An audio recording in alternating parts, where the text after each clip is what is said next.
15th, 2021 Board Business Meeting. We are joined by most of our board members and several staff in person for today's meeting. Others are joining us remotely. Our meeting is being live streamed on the website and MCPS TV. We have also provided a telephone number for the public to join the meeting that way as well. Although some of us are in person today, live public comments are still suspended until further notice. We hope to resume live public comments by August. Now let us begin with the Pledge of Allegiance. Please stand. I pledge allegiance to the flag of the United States of America and to the republic for which it stands, one nation, under God, indivisible, with liberty and justice for all.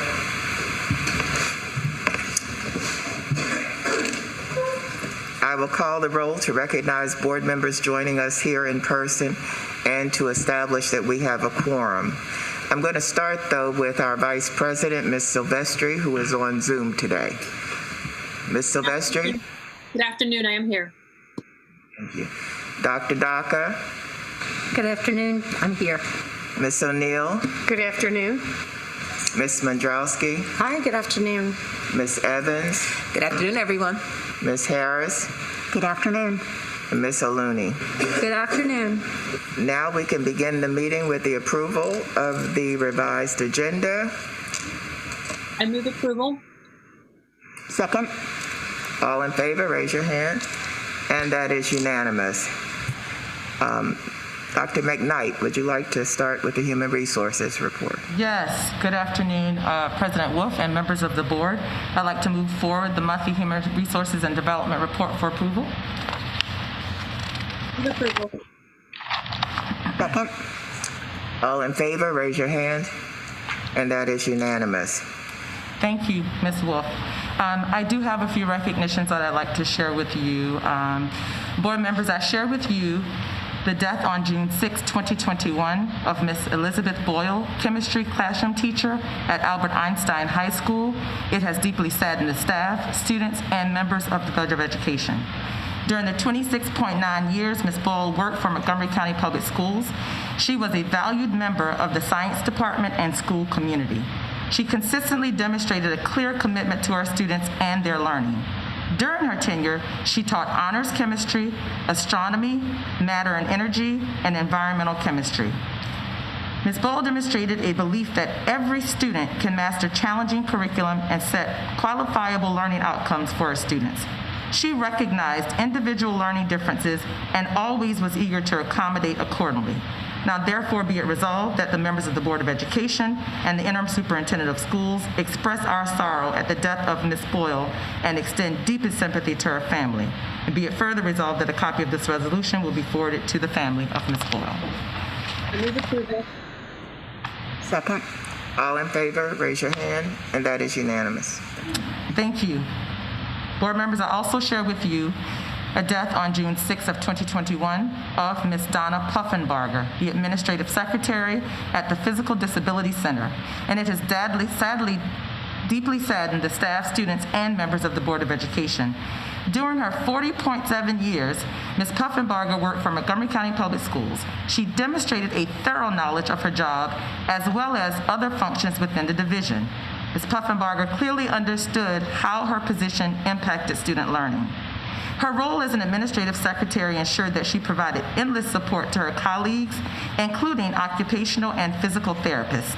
She regularly collaborated with her coworkers and was an excellent team player. Now, therefore, be it resolved that the members of the Board of Education and the Interim Superintendent of Schools express our sorrow at the death of Mrs. Puffenbarger and extend deepest sympathy to her family. And be it further resolved that a copy of this resolution will be forwarded to the family of Mrs. Puffenbarger. I move approval. Second. All in favor, raise your hand. And that is unanimous. Thank you again, Ms. Wolf. We do bring forward our human resources development appointments, and so I will begin with our first appointment. Today we bring forward to you an appointment for Ms. Rachel DuBois. Director in the Department of Materials Management, Office of Finance and Operations. Ms. Du Bois has been employed with Montgomery County Public Schools for 21 years as a classroom teacher, staff development teacher, assistant principal, and most recently as principal at Bayard Rustin Elementary School. Mrs. Du Bois looks forward to employing her shared leadership practices, creating high-functioning teams, and fostering a results-oriented culture as she supports the Department of Materials Management. Move approval. Second. All in favor, raise your hand. That is unanimous. Thank you. Next, we bring forward to you the appointment of Mrs. Cassandra E. Heifetz, the Dean in the Montgomery Virtual K-6 Academy. Ms. Heifetz has been employed with MCPS for 21 years as teacher, media specialist, assistant principal, principal intern, and most recently as principal at Glen Haven Elementary School. Mrs. Heifetz looks forward to continuing her commitment to students through transformational leadership with a focus on equity, access, and opportunity for all students through innovation and high expectations in the virtual learning environment. I move approval. Second. All in favor, raise your hand. And that is unanimous. Thank you. Next, we bring forward to you an appointment for consideration, Mr. John Landsman as the Executive Director in the Office of Strategic Initiatives. Mr. Landsman has been employed with MCPS for 15 years as a coordinator in the Department of Family and Community Partnerships, the Department of Instructional Leadership, and the Office of Community Engagement and Partnerships, and then most recently with the Equity Initiatives Unit in the Office of Strategic Initiatives. Mr. Landsman looks forward to supporting staff in the Office of Strategic Initiatives. Move approval. Second. All in favor, raise your hand. That is unanimous. Thank you. Next, we bring forward to you Mr. Michael Lewis as the Executive Director in the Office of Finance and Operations. Mr. Lewis has been employed with MCPS for 12 years as a bus operator, bus route supervisor, transportation cluster manager, operations manager, and most recently as a supervisor of safety and training unit in the Department of Transportation. Mr. Lewis looks forward to joining the Office of Finance and Operations to provide operational excellence and fiscal support to enrich student learning and achievement and to further staff development. Move approval. Second. All in favor, raise your hand. And that is unanimous. Thank you. Next, we bring forward Mr. Stephen E. Orders as the Dean of the Montgomery Virtual 712 Academy. Mr. Orders has been employed with MCPS for 20 years as a teacher, content specialist, assistant school administrator, assistant principal, and most recently as magnet program coordinator at Roberto Clemente Middle School.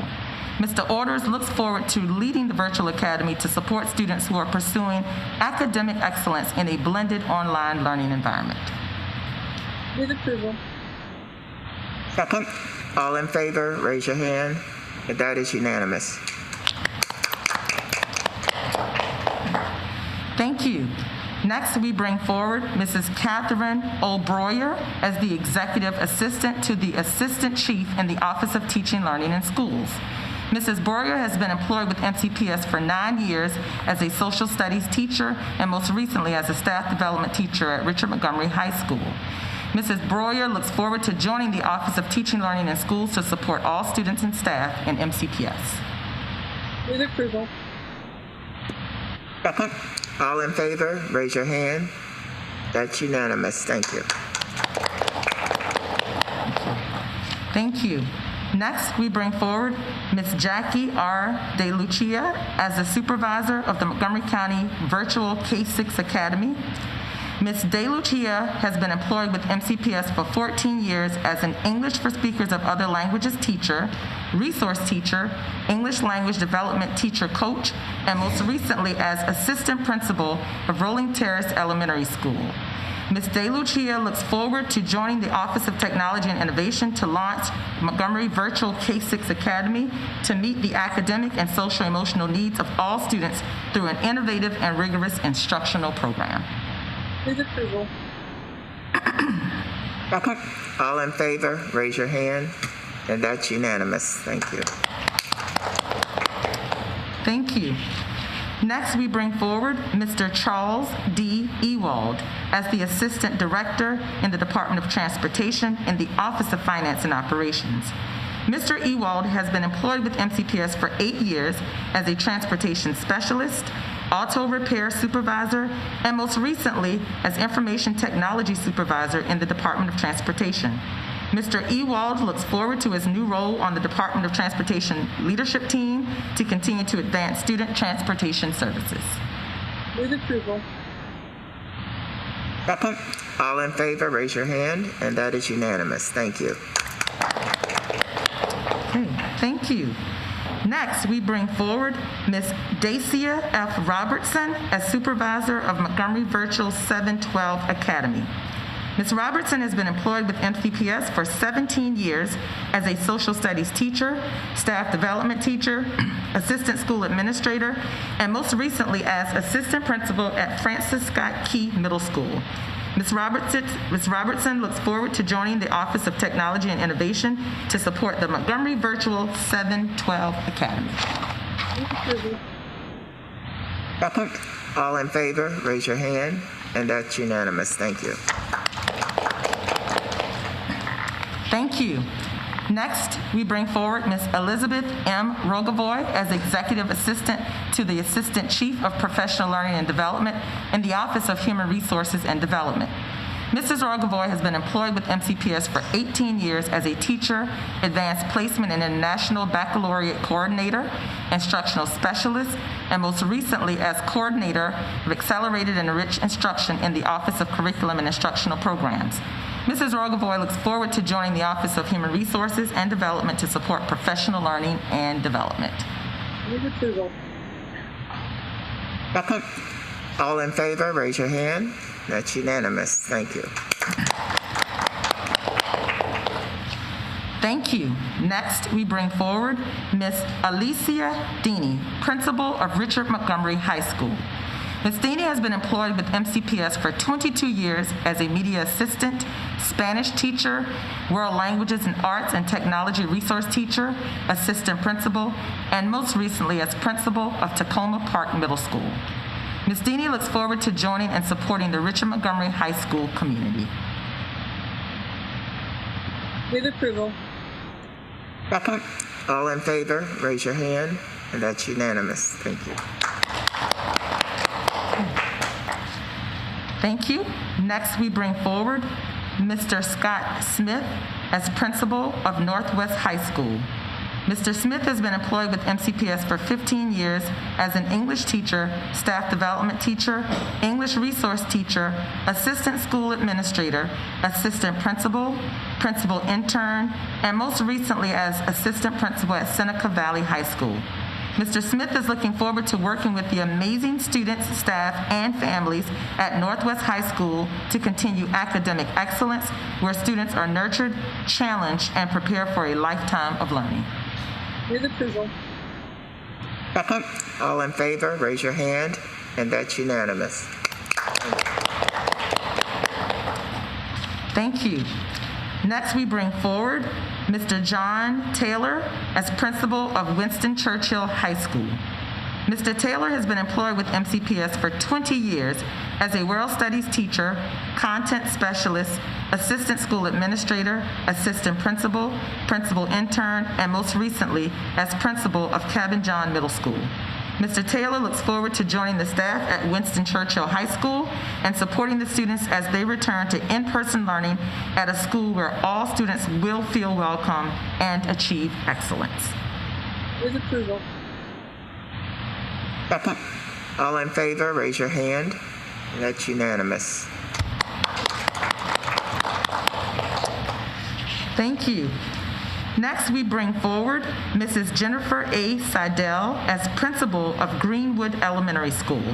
Mrs. Seidel has been employed with MCPS for 19 years as a classroom teacher, instructional support teacher, assistant school administrator, assistant principal, principal intern, and most recently as assistant principal at Sequoia Elementary School. Mrs. Seidel looks forward to joining Greenwood Elementary School to support a strong tradition of academic excellence and a collaborative culture that inspires, respects, and supports all learners. Move approval. Second. All in favor, raise your hand. And that's unanimous. Thank you. Thank you, Ms. Wolf, and I just want to say a congratulations to all of our appointments today. I know there were many, and I know there have been many at our previous board meetings, but thank you so much for your support, and I look forward to these new leaders transitioning into MCPS at this time. So congratulations to all of them. Dr. McKnight, Dean is a new position sort of for us, so could you, for our public, share what it means to be the Dean of the virtual school as opposed to the principal? Absolutely, Ms. Wolf. So we do have a new position as the Dean of the Virtual Academy. And so one clarification I will make for all of our students who are in our Virtual Academy, they are assigned to a school. All of our schools that exist, they are receiving services through a program through the virtual environment. So the Dean will serve as the person who is there to assist supervising the learning for students within that academy. That is similar to responsibilities that you may see likened in the administrative positions within a school, assistant principal. However, because those students belong to other schools, the dean is responsible for overseeing the teaching and learning of those students in the program. Thank you. Thank you. Like to continue? So that does complete all of our appointments. Item 4. Okay, thank you. So item 4 are recognitions, and today we are going to take a moment to recognize some of our very most critical employees who have contributed a number of years and time to MCPS that have been absolutely invaluable to us. So we have a total of 663 Montgomery County Public Schools employees retired from MCPS between July 1st, 2020 and July 1st, 2021. The 663 retirees include 33 administrators, 6 operations supervisors, 308 teacher professionals, both 10 and 12 months, and 316 support professionals. A number of staff in a various amount of positions who have retired, and we just want to take this moment to acknowledge them. I will tell you, of those 663 employees, 199 of them have served MCPS for 30 years or more, and 33 of them have served for 40 years or more. I just elevate that because it just speaks to the strength of our system and our employees who serve as a base for the services we provide for our students in our community, and they come and share a commitment that truly is close to a lifelong commitment in their services. So I just wanted to call that out because the years of commitment that we have is simply amazing. Of the 316 support professionals, we have Mr. Roy Davis Jr., who retired on March 1st, 2021. He has worked for our school system for 51.6 years. Mr. Davis was a general maintenance area supervisor in the Division of Maintenance and Operations and in the Department of Facilities and Management. Of the 308 teacher professionals, we have Ms. Connie Polkris, who retired on July 1st, 2021. She had worked for our school system for 54 years. She was a teacher at Walter Johnson High School. Of the 33 administrators, we have Ms. Billie Jean Benson, who retired on July 1st and had worked for our school system for 38.1 years. Ms. Benson was a principal at Rockville High School. Of the 6 operations supervisors, we have Mr. Charles Hill Jr., who retired on March 1st, 2021. He had worked for our school system for 46.6 years. Mr. Hill was a maintenance facility area manager in the Division of Maintenance and Operations in the Department of Facilities and Management. So just to share those numbers with you, again, speaks to the commitment of our staff, and so we just wanted to highlight a few that represented a significant amount of years in our system, but most importantly, I want to congratulate all of our retirees who have made the decision to transition into that role, but thank you so much for all of the years spent investing in our students and in our system here in MCPS. Thank you. That's most impressive. Most impressive. I agree as well. All right. We're up to item number 5, which is public comment. I'm sorry to interrupt you. Can I just, in reference to recognitions, and we also, I don't know how long it takes to process recognitions of people who've passed, employees who have passed away and stuff, but I know that the town of Poolesville has been very saddened by the loss of Fred Swick, who was a teacher for us and a physical education teacher, as well as a athletic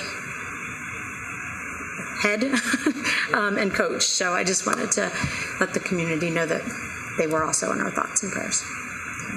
Thank you for that, Ms. Mondrowski. We are certainly going to be recognizing Mr. Swift at our next board meeting. And again, the loss in the community I know has been extremely impactful, so thank you.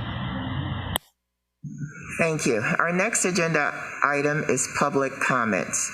Although we are conducting this meeting in person, live public comments remain suspended, and we will continue to accept written, video, and audio testimony until further notice. Public comments is one of our opportunities to hear the views and receive the advice of community members. Board members will take your comments into consideration, but it is not our practice to take action at this time on issues that are raised. We encourage public input on policy, program, and practices.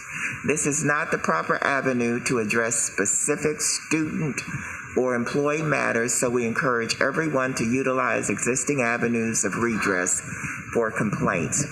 Please check our website for information about upcoming board meetings, hearings, and work sessions, including any changes to our meeting start times. We received 1 written testimony for today. You may view the written testimony in full on board docs, where it is posted with the other materials for this meeting. Here is a summary of the written testimony submitted for today's meeting. Julia Martin. Ms. Martin requests that MCPS retain the mask mandate for students, especially in elementary schools, until they have the opportunity to be vaccinated. Although she looks forward to in-person instruction, Ms. Martin explains that she has concerns about the public health landscape for this fall and the implications for the health of children, especially those who have not been vaccinated. Ms. Martin's written testimony includes hyperlinks and information about CDC guidance. We also received 10 video testimonies. First up is Byron Johns. Please play the video. Dear Board of Education members, I am Byron Johns, Chair of the NAACP Education Committee and Parents Council, and my testimony is on behalf of the Black and Brown Coalition. First, we want to acknowledge MCPS's recent effort to increase outreach to marginalized Black and Brown communities via door knocking and mobile pop-ups. This is a good first step towards more culturally appropriate engagement. However, as stated in our June 10th testimony, we urge MCPS to develop durable and meaningful two-way relationships with Black and Brown families, including engaging them upfront in the design of programs and support, not just the promotion or feedback after implementation. Second, the coalition put forth 5 asks starting almost 2 years ago, to which the board, superintendent, union leaders, and elected officials pledged their support. As MCPS plans for full reopening, we ask for the board's continued focus in the following areas. As plans are made to expand and increase investments in community schools, it is critically important that you support the coalition's ask that effective school leaders, those with track records of serving Black and Brown students well, be assigned to these schools, and they be provided with the supports needed to ensure their success. The ERS study reported in 2019 using 2017-2018 data highlighted the need to improve resource equity for Black, Brown, and students impacted by poverty. We are encouraged to hear that MCPS will be updating the resource equity data, and we urge the board to make this a standing item on its agenda each semester. With the once-in-a-generation opportunity presented with the federal ESSER funding to MCPS for the next 2 years, we urge the board to ensure that these funds are fully transparent in the application. They are not commingled with general funds. Next, we will hear from Katie Yuan. Good afternoon, Ms. Wolf and members of the Board of Education. My name is Katie Bien, and I'm a rising senior at Richard Montgomery High School. Back in February, I testified in front of the board about the lack of financial literacy in schools. And today, I'll be sharing data results collected from MCPS students that highlight the need for personal finance. For the past few months, I have hosted personal finance town halls with the current and former SMOBs, formed a working group analyzing the existing state of financial literacy. And through this process, I've had the opportunity to speak with countless students about their financial preparedness. Our working group surveyed over 1,200 MCPS students across the county when the data is concerning. Results show that only 9.6% of respondents have taken a personal finance course. And this is not surprising, as only 5 out of 25 MCPS high schools even offer a personal finance class. This means that right now, 90.4% of over 1,200 students surveyed are on track to graduating without the financial knowledge to take out loans, pay taxes, and make smart financial decisions in the future. But more importantly, 85.6% of students support expanding personal finance programs to all 25 MCPS high schools. Personal finance education is what our students want and need, and unfortunately isn't something that is still accessible to us. Not every student has the luxury to talk about personal finance at their dinner tables. As we are considering the futures of our students, we ask you to make financial literacy a priority, but offering financial literacy as a course in every high school, supplementing education with enrichment programs, and ensuring that personal finance is a course that is widely promoted and supported by our counselors. Thank you. Next, we have Angelina Shi. Hello, board members. My name is Angelina Shi, and I'm a rising sophomore at Richard Montgomery High School. I'm here today to testify about the importance of financial literacy education for all high schoolers. Although MCPS currently teaches personal finance education in middle school, it targets students at a time when they aren't prepared to remember it for the rest of their lives. In one survey we conducted with the county social studies department, we received over 1,200 responses from a variety of students, and there was a strong consensus of over 95% of these students saying that they would take a personal finance class if it was offered at their school, even among freshmen who've done Finance Park before. This shows that there's a major need for these classes in both middle and high school. But being financially illiterate translates into all aspects of students' lives, from student loans to even lunch debt or library fines, which can block them from graduating from high school. Yet personal finance education isn't an unrelated issue to the other ones facing our students. It's directly tied to racial inequity and our wealth disparities. In a county that prides itself on its progressiveness and implementation of measures to improve racial equity, we are failing the tens of thousands of high schoolers and MCPS who critically need personal finance education to gain financial independence. I'm asking you to expand the one-semester personal finance classes that are already present at our schools, like Churchill High School, to all high schools across the county, especially to the ones that have been historically neglected. Our survey showed that 98% of these 1,200 students said that they would support expanding MCPS's personal finance curriculum in high schools. It's time to listen to what the students want and work on what they say. Thank you so much for your time. Next is Ian Lotensky. Hi, I'm an executive at a K-12 company, but these thoughts are my own as a parent of 2 young children who should be back in MCPS this fall.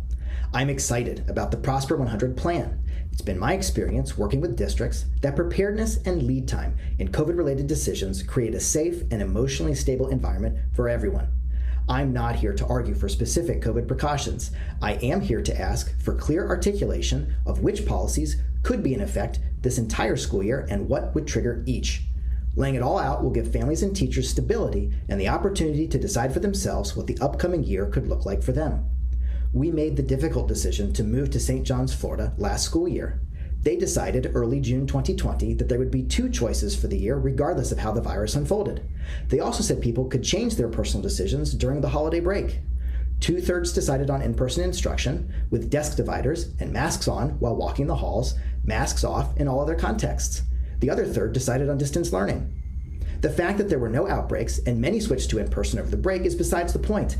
Everyone knew in June what options they would have the whole year. They were not stuck in limbo, and the only variability was the virus itself. The rules by which they would operate were clear. We have a tremendous amount of clarity now on COVID and can predict what its variants may or may not do. We know people and unions' opinions and can predict how they will react. We know 12-year-olds and up are 90% vaccinated here and that we will never reach 100. We may or may not have a vaccine for children under 12. We know that children don't generally succumb to COVID, but there's a chance they may to Delta. We know our district is largely pro-choice, and we let its citizens decide what to do with their own bodies. The variable count is so small now, it's easy to predict what may unfold or not, and all the policies you could enact as a result. Please lead us by making those clear and final. I'm rooting for you all, and Prosper 100. All I ask is that we dig just a little bit deeper, given the clarity we all have after the last 18 months. Thank you. Next is Ashwin Thermathikari. Good afternoon. My name is Ashwin Thermathikari, and I have been on the front line of this pandemic since March 2020 as a critical care physician. I have a public health degree and have focused on airborne diseases. I am also the parent of a rising second grader who will be returning to in-person instruction this coming fall. She has severe asthma. I believe MCPS is positioned to foster her safety and that of the MCPS community in the era of COVID-19 through ongoing mitigation measures. Elementary school age children will continue to remain the single segment of our society who will remain ineligible for a COVID-19 vaccine by the start of the school year. 10% of elementary kids are estimated to have asthma or other health conditions that put them at high risk for severe COVID. My daughter is one of them. We must keep vulnerable children and their families safe with comprehensive mitigation strategies. Until they can get vaccinated, it is critical for elementary students to continue to wear masks indoors in schools. Here are 3 reasons why. 1. Children definitely get COVID. Since March 2020, over 4,400 children between the ages of 0 to 9 in Montgomery County were diagnosed with COVID. Of the nearly 4 million children nationally who've had COVID, 14,000 were hospitalized and at least 300 died. Children can often experience asymptomatic or mild infection and be carriers and can develop long COVID. 2. It's a matter of equity. Nationally and here in Montgomery County, Black and brown kids and those with chronic illness have disproportionately experienced COVID adverse outcomes. And 3. Variants are infecting the unvaccinated. The Delta variant, currently dominating the COVID landscape in the US and elsewhere, is infecting the unvaccinated more easily than prior variants. Kids under 12 are unvaccinated. Our county has made great strides, but this pandemic is not over. Children can use masks and be part of a public health solution, and they are much less mentally harmed than has been suggested by wearing a mask than by not being in school at all or getting COVID. Maintaining mask requirements allows MCPS to send a strong message to all residents that going back to school does not have to come at the expense of unvaccinated children. Next is Cara McNulty. Hi, my name is Kara McNulty. I am a parent to an 8th grader and a 10th grader in Montgomery County Schools. I would like to request that you reopen live in-person testimony. You've seen many videos from me. I'm sure you'd love to see me in person. I'd love to see you in person. Really looking forward to looking you in the eye. Please open your meetings to the public. Allow us to return to the meeting room with you and testify in person. My second request is that you take a serious look at the science behind your masking policy and consider having a no mask required policy. If you do not do this, please let us know what metrics you will put in place to allow us to have no masks. Right now, we have extremely low prevalence of COVID in Montgomery County, 1.2 cases per 100,000, 0.6% test positivity, 0.2% of hospital beds are occupied by people with COVID, and 90% of our residents over 12 have had at least one dose of the vaccine.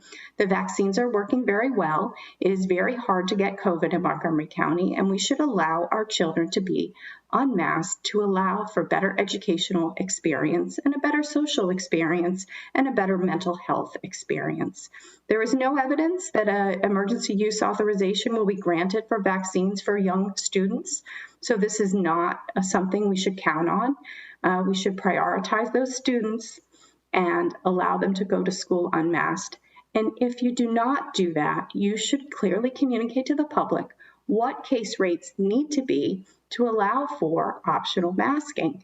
Right now, case rates are remarkably low, so it's hard to think about what you could possibly expect. So I think given the current environment, it's completely reasonable to follow the science and allow for optional masking in schools this fall. Next is Jennifer Reisman. My name is Dr. Jennifer Reisman. I'm a licensed psychologist and an MCPS parent. I'm here today with concerns about your testimony restrictions, readiness for the mental health crisis in our children, and concerns about educational deprivation. Not allowing myself and others in the room and in this building today to testify sends the wrong message to parents, families, and children at the exact moment when you need to reassure families that school will be open 5 days a week for in-person instruction. There are no restrictions on in-person gatherings. This board gathered quite a crowd in this very room that you are shutting parents and students out of to celebrate the swearing in of the newest student member of the board. And you even had refreshments afterwards. But no in-person testimony today? Why? This board and MCPS are facing a mental health crisis that it will need to attend to. You need to be sure to prepare your teachers and staff for these challenges. Occasional professional development isn't going to cut it. I would encourage this board and MCPS to build robust partnerships to provide high-quality clinical mental health care services to the children that need them within the school system. I've told this board before that what was done constitutes educational deprivation. It may look much different in the youngest children than it does in our transition age youth. One-size-fits-all planning and flow sheets for what has happened over the past year don't come close to cutting it. You need to recognize and assess what has happened. I encourage this board to devote a close eye to the plans that are needed to tackle solving the problems that were created in this past year. There is a lot of work ahead, and I wish you all the best in this worthy endeavor. I encourage you to meaningfully engage with families and not to shut them out of your meetings. Consider that a first step in really putting students first. Next is June Trakoff. Hello, I'm June Trakoff, parent of 2 MCPS students. I request 3 actions from the board regarding STEM education. 1, review the content of the middle school STEM courses. 2, provide data of the number of students having increased, decreased, or the same MAP math scores over the past year. 3, state your position on advanced STEM coursework being for white males. The primary function of MCPS is to deliver quality academic education, and the primary function of the BOE is to oversee MCPS.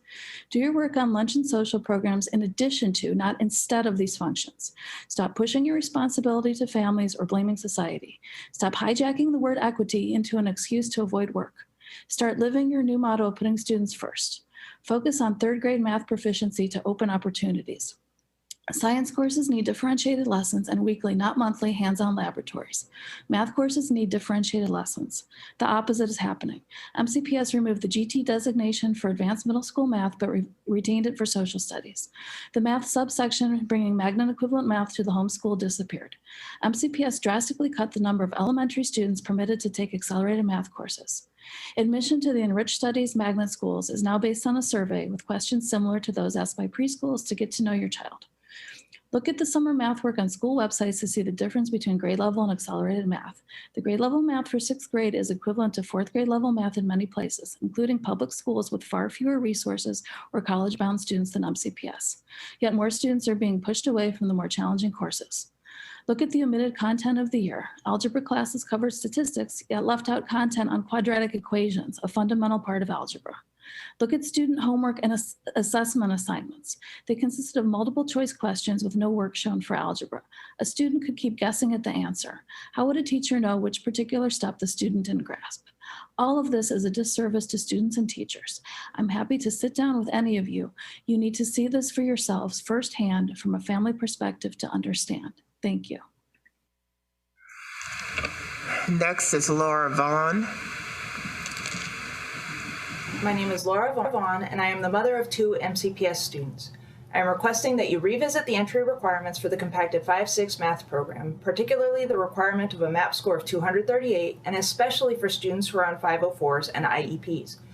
The use of a standardized test score given in a virtual setting is inequitable and disproportionately affects students with learning differences who are more than capable of this level of work when given the appropriate accommodations to which they are entitled by law.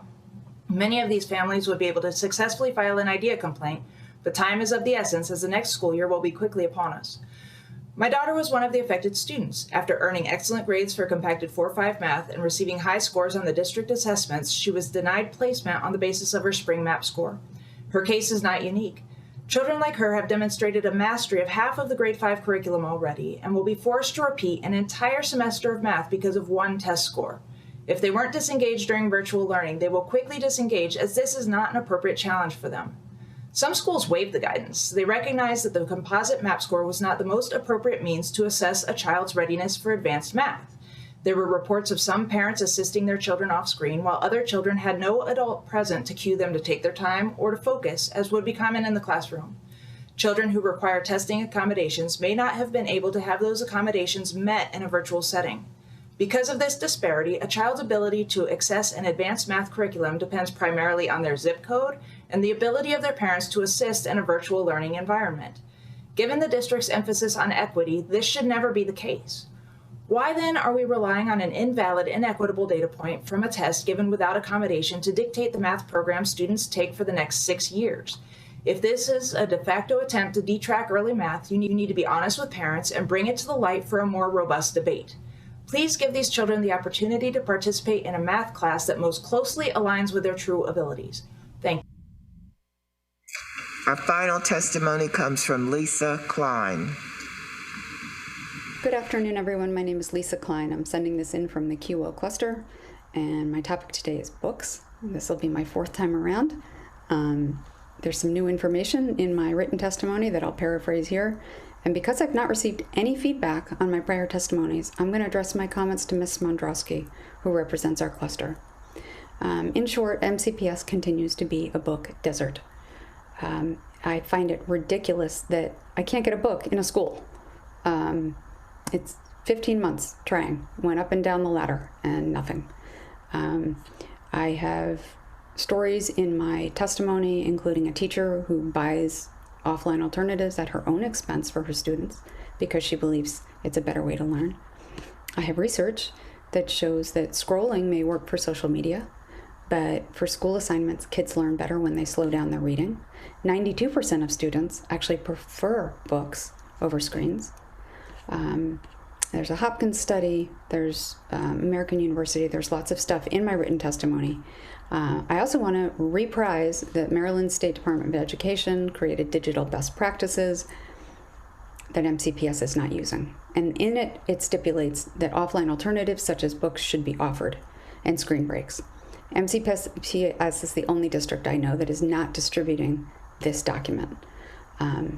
If you were still in touch with Dr. Navarro and Tracy Foster, they, before they left the system, did a tremendous amount of very good work in this area, and I would love to see it resurrected and handed out in September. So in conclusion, you've spent $3.5 million on a virtual academy. Let's now work on some offline alternatives for the rest of us. Buy some books and mandate the MSDE digital best practices. Make books an option, not a privilege. Thank you very much. Okay. This will conclude our public comments. The next business meeting of the Board of Education for public comment is Tuesday, July 27th. Sign-ups will open the evening of Tuesday, July 20th, 2021. Now I'm going to go around and see if any of my board members have comments from the from the public comment, starting with Ms. Silvestri.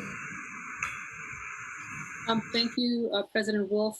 I wanted to thank our students for sharing the work that they've done around financial literacy, and I asked Dr. McKnight if she could consider that for the next school year as the virtual classes are being designed. I know we're doing French and another class that I can't remember countywide, but this might be a good one also to be considered so that all students throughout the district can take that online. My second, as Ms. Wolf said at the start of the meeting, that we will have in-person testimony at our August meeting, and we'll be back in the boardroom. Just wanted to reiterate what she said at the start of today's meeting. And finally, Dr. McKnight, if staff could follow up with Ms. Laura Van about the Math 5-6 entry. I know we've had testimony about this before, and I recall that a single assessment is not the criteria, so I'd appreciate it if staff could follow up with her. Thank you. Ms. O'Looney. I also wanted to thank the two students who testified today, Katie and Angelina. Financial literacy is an issue that I heard a lot, like almost daily while I was campaigning. And I think expanding access to those classes is an issue that's deeply tied to a lot of the equity initiatives we have here in MCPS. So just as a follow-up, Dr. McKnight, if I could get some information on current efforts in MCPS to expand financial literacy. I believe there is a work group, if I'm not mistaken. So if I could just get some information on that, that'd be great. Thank you. Ms. Harris. Thank you. And following up on Ms. O'Looney's comments, Dr. McKnight, is there any way that we can look to, we are now, unfortunately, our rollout of the Finance Park at Edison as an experience for all seventh graders as kind of the culmination of their financial literacy curriculum in seventh grade been interrupted. But we did have a full year of students actually being able to take advantage of that opportunity, and then about 2/3 of another year. And wondering if there's a way we can follow up with the students who did in fact receive that opportunity in grade 7 and see how much they're retaining the kind of information that our very objective student advocates are telling us is critical to their future success. But they've been through the financial literacy programming offered prior to Finance Park and felt it was inadequate and poorly retained. So knowing if we are doing better would help, I think, in this very important conversation. And the other thing I'd like to follow up on, in Ms. Klein's testimony, I think she raises some very valid concerns around the level of screen time being implemented in our classrooms, K-12, the lack of books, paper, pencil work. And we know there's a lot of research out there about the impact of screen time on developing brains, and that limiting that is very important for many reasons, not only brain development, but also long-term effects on eye health from all the screens. So if we could really get a sense of how much screen time we are going to be using in our classrooms, and perhaps look at setting maximums for that, so that we are very clearly saying as a school system we're aware of the research, we're aware of the challenges, and we do want to make sure that we are using an evidence base when we look at things like the amount of screen time that is being used in our classrooms. And also, is there a way we can follow up on Ms. Klein's difficulty in getting the actual books that were being used for her children's instruction this year, and if there's a way to create a reliable process for parents to request materials, especially if we're going to have students who are in virtual academies, and making sure that they are getting the hands-on materials that they need, and there's a clear way, understandable way for students and families to raise concerns if they're not getting the materials that they need. Do you want to respond? Yes, thank you. Yes, for the comment so far, yes, I did want to confirm the question that Ms. Maloney had about the work group. There is a work group in place, and I think some of the discussion that we're having today, we can fold right into that so that that work group can follow up on some of the data from our students so that we're being intentional and thoughtful about how this plays into the future of financial literacy. I did want to address the parts of the textbook. So I do want to be upfront in saying this is a conversation we've been having for the last couple of years. And the system's commitment has been to be able to address that students have multiple ways to be able to assess learning, whether that may be through screen, whether it may be, the interaction with their peers, utilizing textbooks. We do still have textbooks. As a matter of fact, I remember at the very beginning of this past year, when we knew we were going into the virtual environment, I happened to be at schools when staff were there distributing consumables. So consumables have never been absent, or we have not valued that as a really important part of our process. I do appreciate Ms. Klein's testimony because we can follow up with her specifically to figure out what is the exact resource it is that she is trying to access for her child. And as I would want every family to do that, reaching out to the school to figure out exactly what it is that consumable piece is, acknowledging that students need multiple ways to be able to assess their learning. So we can absolutely follow up, and we'll follow up on that. And this is a related comment, not directly on point to what Ms. Klein was talking about, but I have heard comment from both current and former MCPS ELA instructors in K-8 with sharing some concerns that the new ELA curriculum has a very, very little emphasis on books and instead relies for instruction on excerpts from books. And so students aren't getting that experience of reading a book cover to cover and doing the kind of analysis and critical thinking around that has, I think, traditionally been very, very valuable. Again, I don't know that I specifically have a question about that, but it is a comment that I've heard from many current and former instructors. Ms., do you want to respond, or can I move on? Okay, Ms. Evans. Sure. I just also wanted to say that I appreciate getting comments from our community members as well as our students. And I think Dr. McKnight already mentioned it. I had pulled it up because I do know that we've had several students, particularly from Richard Montgomery, reach out to board members around financial literacy, and they've been in contact with staff. And I believe it's Maria Tarusik. I'm probably saying her name incorrectly. She's in the Office of Teaching and Learning in our schools, and she's worked very closely with them, and we made certain that we were ensuring that students' voices were heard and they were on the work groups. I just wanted to reiterate that. And then I just wanted to also piggyback off of Dr. McKnight to say that as a parent of a just recent graduate of John F. Kennedy High School and a freshman that I think this year in particular, I saw a ton of books come home, and I was the one to drop the kids off at the schools to pick up the books at the beginning of the school year. So just wanted to reiterate that there were multiple ways, and I hope my kids actually used the books, but I do know they had access to a variety of them. So those were all my comments. Thank you. Thank you. Ms. Mandrowski. Yep, thank you. Don't want to be repetitive, but considering I did send a message to some staff to ask that someone get in touch with Ms. Klein this afternoon, if possible, to get a little more information about what it is she's looking for and how we can help. And so I got a message back that they will do that, so I appreciate that.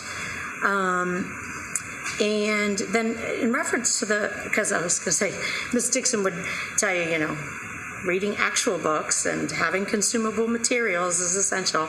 So I want to make sure that all of our kids have that. Although in volunteering at schools, to Ms. Evans' point, for lunches, I've seen lines of people who are coming up and collecting books and workbooks and stuff like that, so materials. So maybe there's just a communication concern that we can address. As far as the financial literacy thing goes, I served on the Comptroller's Commission on Financial Literacy for years, looking at statewide financial literacy.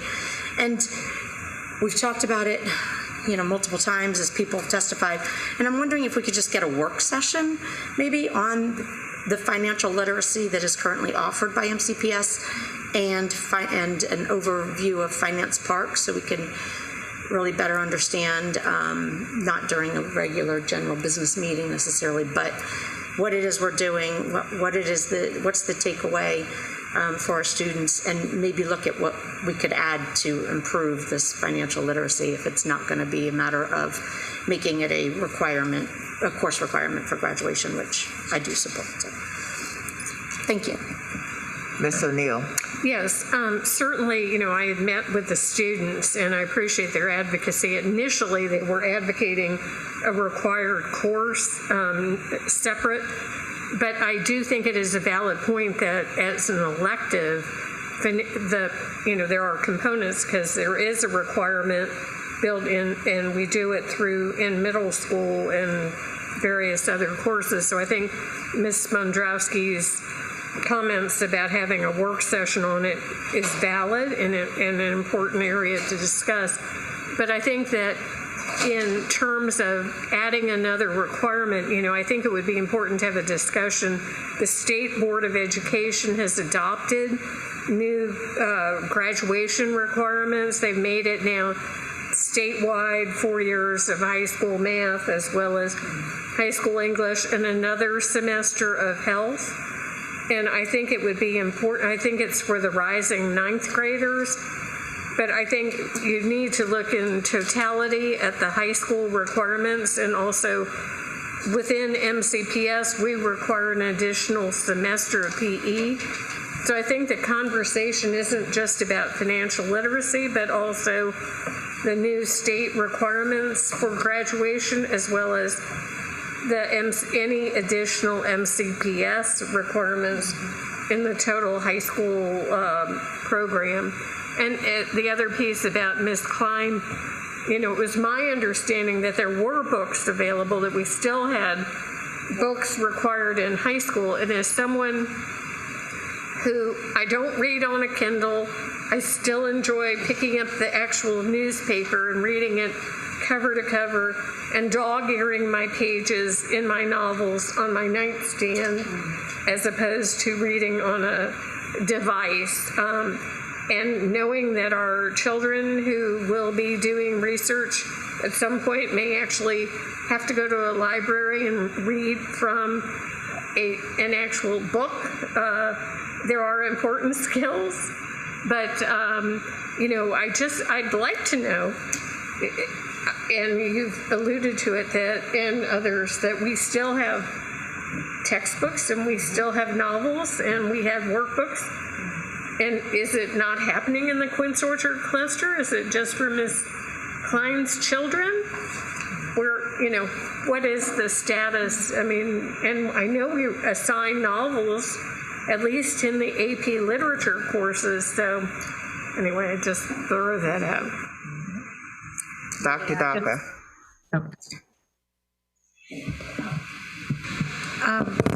The financial literacy, the course itself has been in the curriculum for many years, so it's not like we have to invent it.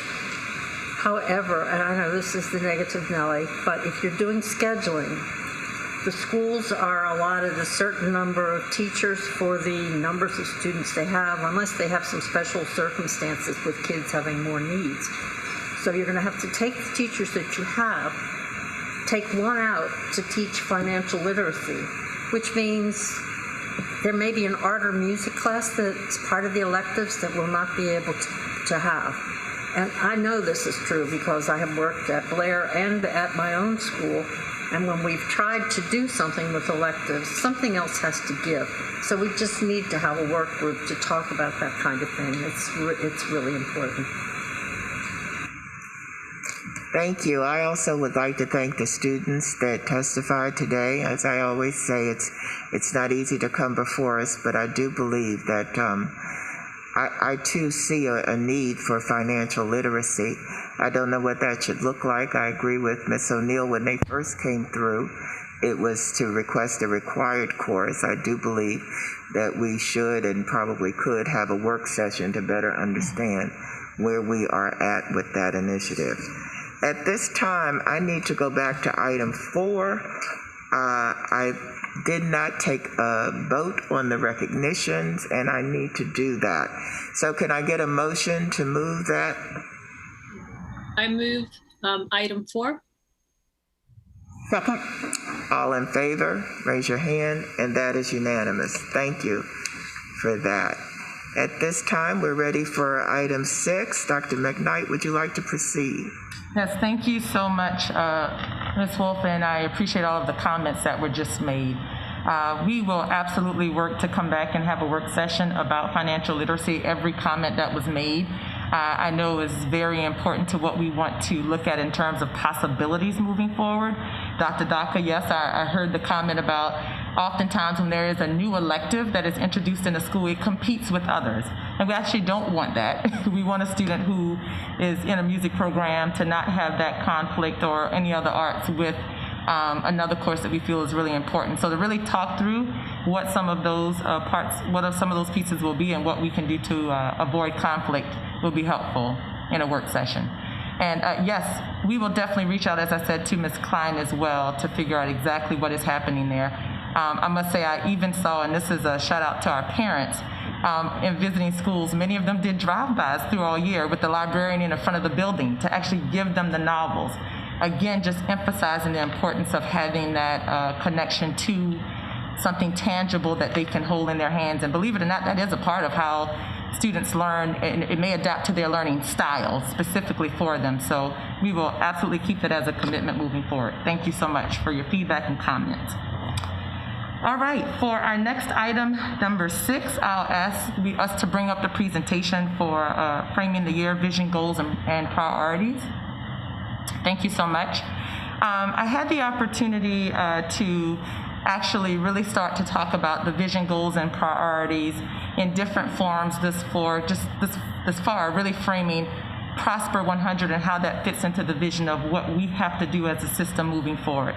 Our public comment today reflected a lot of that in terms of what have we learned, what will we do moving forward for our system, and so I thank you for giving me the opportunity to talk about this today.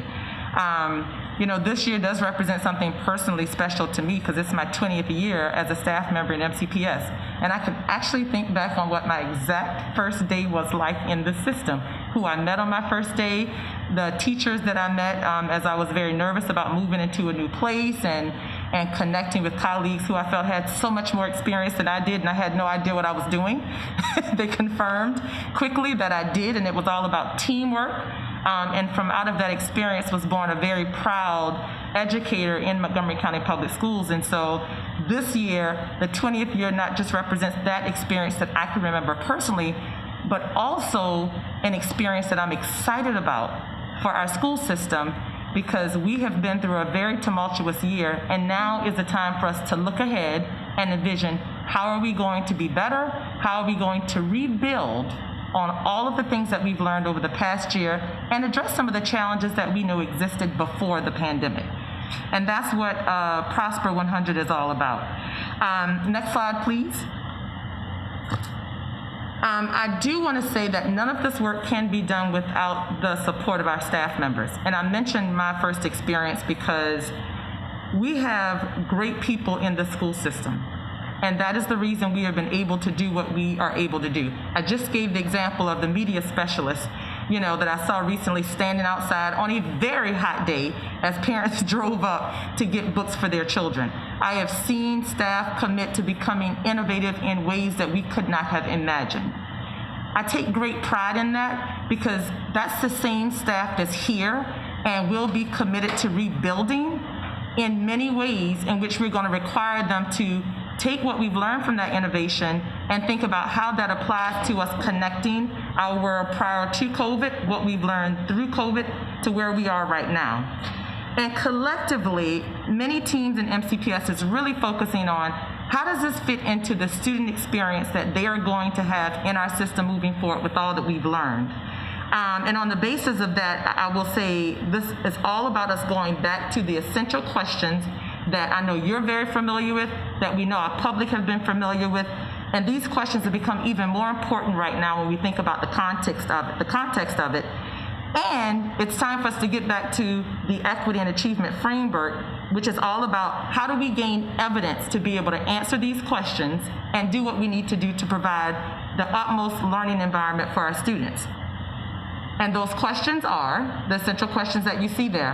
Are our students learning? Are they learning enough? And how do we know? These questions actually have me highly anticipate the data that we get from our students from the summer and the data we're going to continue to collect in the fall. Because that really is going to tell us a very true and impactful story of what has occurred with our student learning during the pandemic. And then most importantly, what do we do about it? So this is exactly where we are, and this has to be the basis of our ongoing work so that we're being consistent and building that bridge for our system. Next slide, please. So I am practicing this word because this is the new word that's replacing the 2.5-year plan that we have been referring to for the last few months. But the district strategic planning implementation plan, that's the name, which was formerly known as the 2.5-year plan, has 4 key areas of focus that demonstrate strategies for addressing 2 essential questions. And here are the 2 essential questions that, again, will be even more important once we get a true picture of how our students are doing, ending the summer and going into the fall. And they are, if our students are not learning enough, why not? And most importantly then, what are we going to do about it? And these strategies were captured in the investments across those broad categories that we have been talking about for the past 4 months, which are our focus areas coming out of the pandemic. Number 1, how are we going to mitigate learning disruption across all of our schools? So again, that's over 200 schools that we're going to need to be very intentional about and truly thinking about the impact. So that means we're going to have to look at data that says who returned in the spring, who didn't, who engaged, how did they engage, how did that engagement play out in their learning. So many pieces of how that data has to get to us being able to truly understand those essential questions and the connection to mitigating learning disruption across schools. The second, focusing on our most poverty impacted schools. As we rebuild, this is our opportunity to really think about those schools and how we need to differentiate support in a meaningful way for those students and families. The third, providing critical well-being supports for our students and staff. We have talked about that. We understand the importance of us developing partnerships and continuing to develop those partnerships with our county organization leaders and others around how do we best provide those well-being supports for students in our schools. What do we do in the circumstances in which that support is obvious or that need is obvious? And then how do we be intentional about determining what the need is when it's not obvious? So really digging into the well-being in a more critical, compacted way is going to be very important to our work moving forward. And then finally, again, as we talk about the virtual academy being born, one of the ideas born out of this, but continuing to build on what we've learned about the digital learning and how that fits into the best possible way for us to look at our infrastructure and how it really supports student learning and embrace creativity at the same time. Next slide. So that's the basis in which we have thought about how all of these factors fit into where we're going, and that then creates Prosper 100, which is the vision.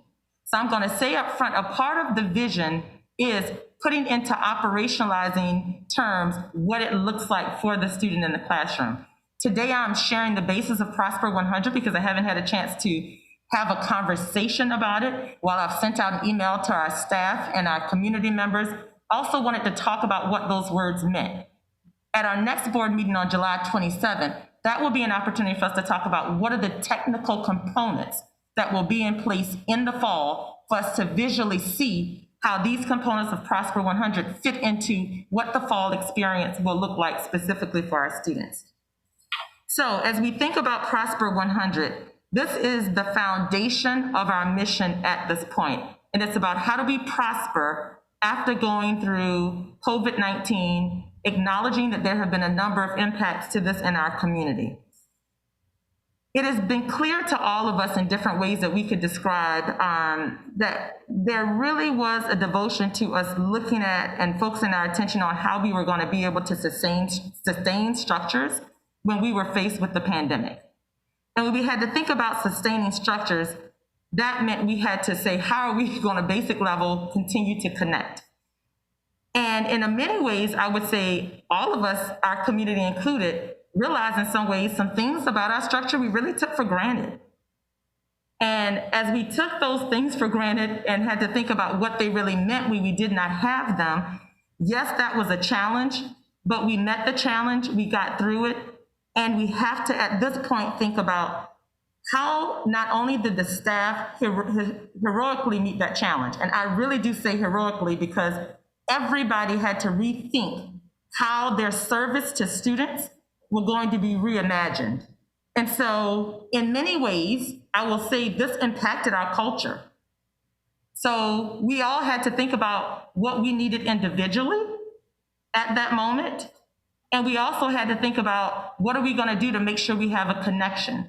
And I acknowledge that that was a challenge for us because out of that was born many different opinions, many different interests that were driven by different needs. And so as we think about those challenges and what that brought to our community, I think that we also at the same time have to reflect on there were opportunities in which we were able to build positivity out of that. I use our graduation ceremonies as a perfect example. In the pandemic, born out of that, we reimagined different ways to engage a community and develop a graduation ceremony that was really important to our community, and we were able to provide it and at the same time be innovative in that service. Moving forward, now we have a path forward in terms of how that innovation can be used in our future. So I just say that I think we have to take the mindset, and this is a mindset that I try to approach every challenge from, and it's what we go through is what we have to grow from. And so we've been through a lot, but it's all of our commitment to be able to say, we have to grow from this and think about what the challenges are, and most importantly, how we're going to present this time as a tremendous opportunity for Montgomery County Public Schools. That's what we have to do, and it's our responsibility to call this to action and to serve our students and their families and their communities in a way that will be meaningful and most importantly, allow them to prosper. So this really speaks to what I want to accomplish in the first 100 days as interim superintendent, to be intentional about what this vision is and how it has been based upon the fact that we have to prosper after such a challenging time, really speaks to the shared and deep sense of responsibility that we all have to have moving forward and thinking about how we support student learning. This system has a rich past, a lot of things that we're proud of. And I must say that I'm inspired about the days that we have lying ahead of us because, again, it's about opportunity. So with that, I look forward to us prospering. Next slide, please.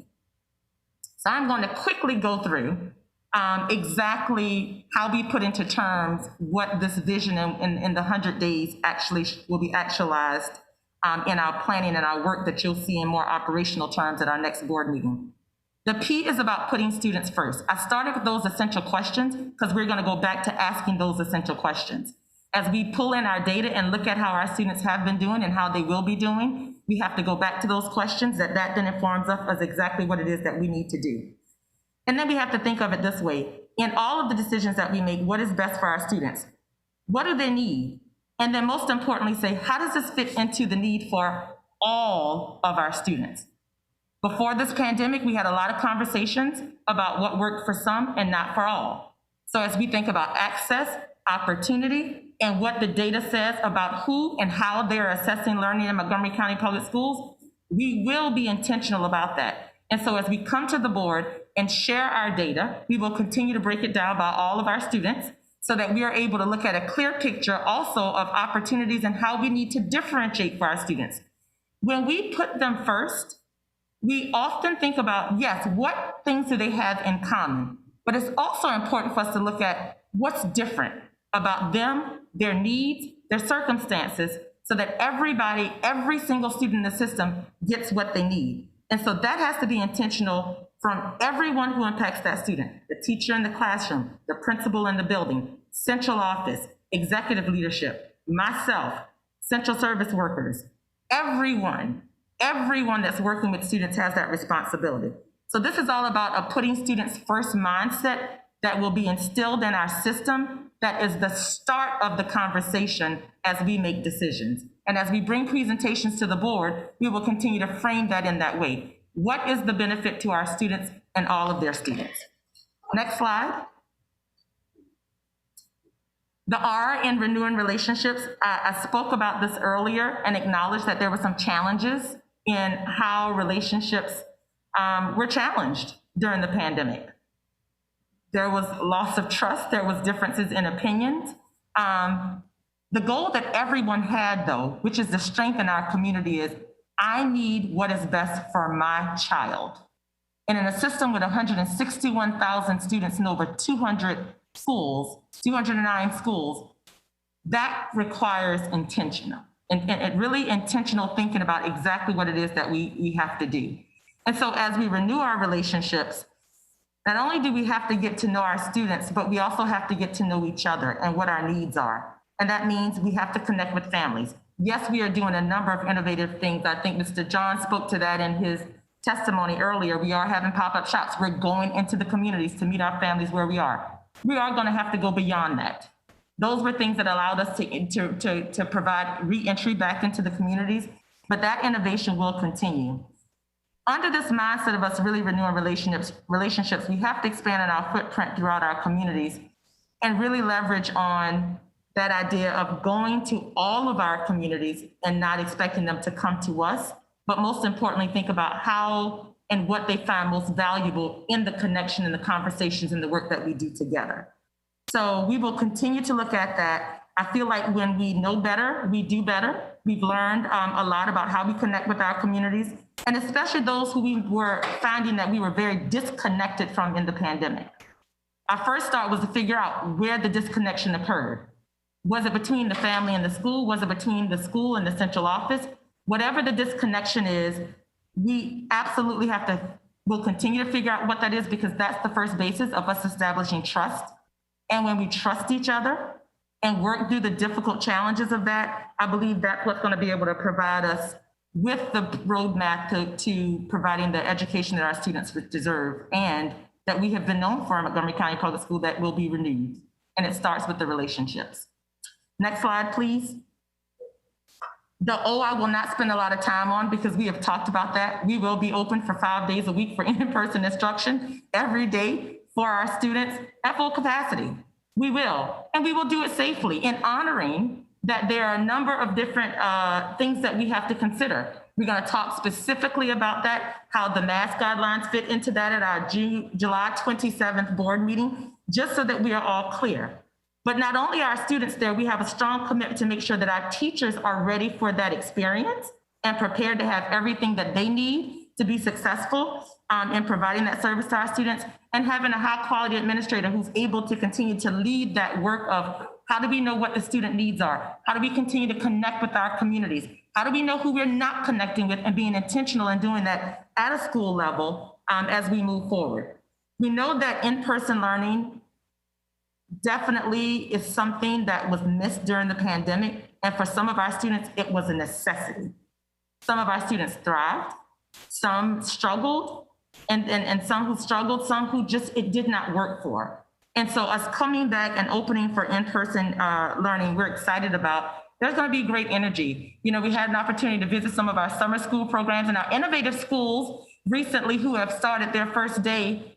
And I remember some of the activities was just asking students, our elementary students, what makes you happy? Some of them said school, being here. And so this is really getting to the heart of our students, also recognizing how important the structure is, the structure of school is, and how that really means something to them and the stability that they need in their day, in their life. And so getting back into the fully at full capacity on-site operation is going to require intense amount of work from all of us that I will say we are committed to. It's our work, that's our priority. We are all committed to making sure every detail is taken care of so that we can truly approach every perspective from allowing our students to prosper. Next slide, please. The S is about supporting staff to meet student needs. One of the pieces that I will point out in the organizational structure is that recommitment to professional learning. And it's not just about professional learning for staff and the ways that we've always done it, but also enlisting our staff to be a part of knowing what is important for them to continue to grow and develop as staff members to lead at this time as an educator, as a leader, as a central office worker, as a support services worker in MCPS. And that professional learning, our staff will look for, they deserve it. And it's really difficult to invest in our students in the way that they need if we don't invest in our staff in that way. And so the professional learning to support our staff to meet the needs of students is exactly how we set ourselves up for success in providing services to our students. You know, we are reinventing new learning that's occurred over the past year. Our teachers and our staff, our leaders have learned new and better ways to do things. And so now it's not just about, oh, we learned this important fact during the pandemic, but how are we now going to operationalize on that? I'll give you another example. I've heard from our principals, there are certain meeting structures that we had before in which our engagement increased during the pandemic because it was done through the virtual environment. Whether it may be meetings with the community, IEP meetings for families who were able to still work and still participate in those meetings by participating virtually. Those are the things that we want to actually say, okay, how do we prepare the staff across the board, the scale? Again, our scale I continue to call out because it is about the consistency of how we set our staff and all of our schools up to put these best practices into place. And so that's the role of the professional development. As we get our evidence of learning data in the fall, we will have to have the staff prepared to respond to the needs that we find from our students and what we learn about their learning, their academic learning, their social emotional state. So in order for us to provide the students with what they need, we have to invest in that for the staff, and the professional learning is definitely an important way for us to do that. And so I look forward to us working with our staff and our associations and everyone on exactly how we build that to build a better system. The next slide, please. Preparing for our future. So it is our responsibility to be better than ever. We owe that to our students. We owe it to our community. Will it be a process of continuous learning and continuous improvement? Absolutely. Will we do it all once at the same time? This is about building, rebuilding. And if I had building blocks, I would put it on the slide because it is, how do we build to the ultimate utopia in our ways to make sure our students are getting exactly what they need? And so being better than ever means we have to do that and prepare for that academically, starting with a renewed focus on first instruction. So we talked about today, what are the pieces that need to be a part of the first instruction to make it valuable for every student? Is it the consumables?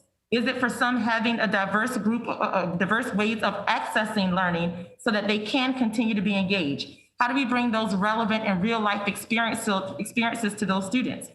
Those who are doing internships, well, we might be able to be at the Department of Agriculture and provide an opportunity for a student through Zooming for them to see what real life experiences look like. How do we build on that first instruction to make it relevant and so that our students are truly continuing to learn as we check for their understanding and they get greater access to learning opportunities? And we do that intentionally for all of our students, not leaving anyone out intentionally. And we only do that by looking at what the data tells us. We have to be better than ever emotionally. The school climate is going to be really important, always has been important. But there should not be one student in the system who walks into a school after this pandemic feeling like they cannot get and access what they need to be successful. And our parents need to know that we want them to build a relationship with the schools to be able to share what those needs are. That's how we come back better than ever emotionally to make sure we're meeting the needs of our students. Better than ever relates in the same way to mental health. Families in ways that I can't imagine have been impacted, and we won't see what it looks like until our students show up to us. We have to watch and have a careful eye and connect with the families to get the story behind how we can create better circumstances for them. And for some of our students, better than ever means continue to attend online learning. We ultimately had roughly 2,100 families who applied and said, for different circumstances, extenuating circumstances, this is an option that we need. That's a part of how we prepare for our future. We're going to learn a ton from that experience. And then how do we build on it even more to create a better experience next year, the following year, the year after that? And so those are just a few examples of how we want to continue to empower innovation and build on preparing for our future. Next slide is educating for equity. That's what the E is for. Whether we're servicing our students through an online platform or reaffirming our advanced commitment to equity in ways that we interact with all of our students in the classroom, that remains a core value for us and has to be in us moving forward.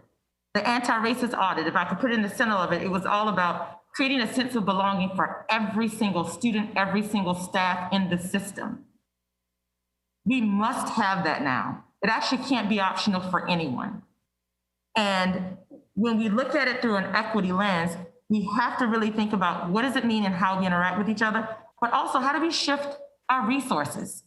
Today we heard in a testimony, we want to have a better understanding of how we're using our funds for equity.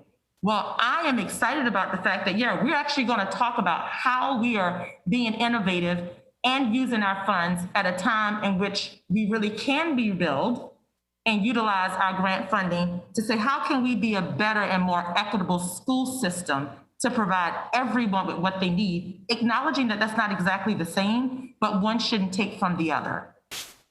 And that is how we say we are true believers in equity and we invest in our vision. And we do that through resources and commitment to our staff and with our staff and for our students ultimately. And we have an obligation to meet each child where they are, which offers opportunity and access. We've had a chance over time to look at programs and see where that's not evident. How do we improve that now that we have different and new ways to look at innovation? When we think about even, I'll give the example of restorative justice. This year, we made the commitment to make sure every single person in our school system, our staff was trained on that. That is a priority to us saying we want to address the continued issue of disproportionality and what that represents. We don't want to actually come back to some of those same issues we had before. And so equipping staff to look at their work through a lens of equity will help us do that. And I see that has been a constant and consistent commitment from the board. And we want to honor that commitment and that priority through how we implement that so that it supports our students and all of the emotions and provide ways, quite frankly, for our students to understand and have empathy towards one another. And the same for all of the adults. So I'm going to wrap up here. Next, we are at R in Prosper for reestablishing the culture of respect. I want to acknowledge that there are a few of us in this room. There are some of us on the virtual platform, but all of us in this room cannot do this work alone. I just spoke about us rebuilding our public educational system in Montgomery County Public Schools because now is the time to do it. Now is the time we should do it. But it cannot be done alone by a few of us. In order to open schools, that means everyone has to have a commitment to renew those relationships that I talked about, really educating for equity. And when we really think about how we come together on this, that means that we actually have to acknowledge and know what our collective strengths are to build on that.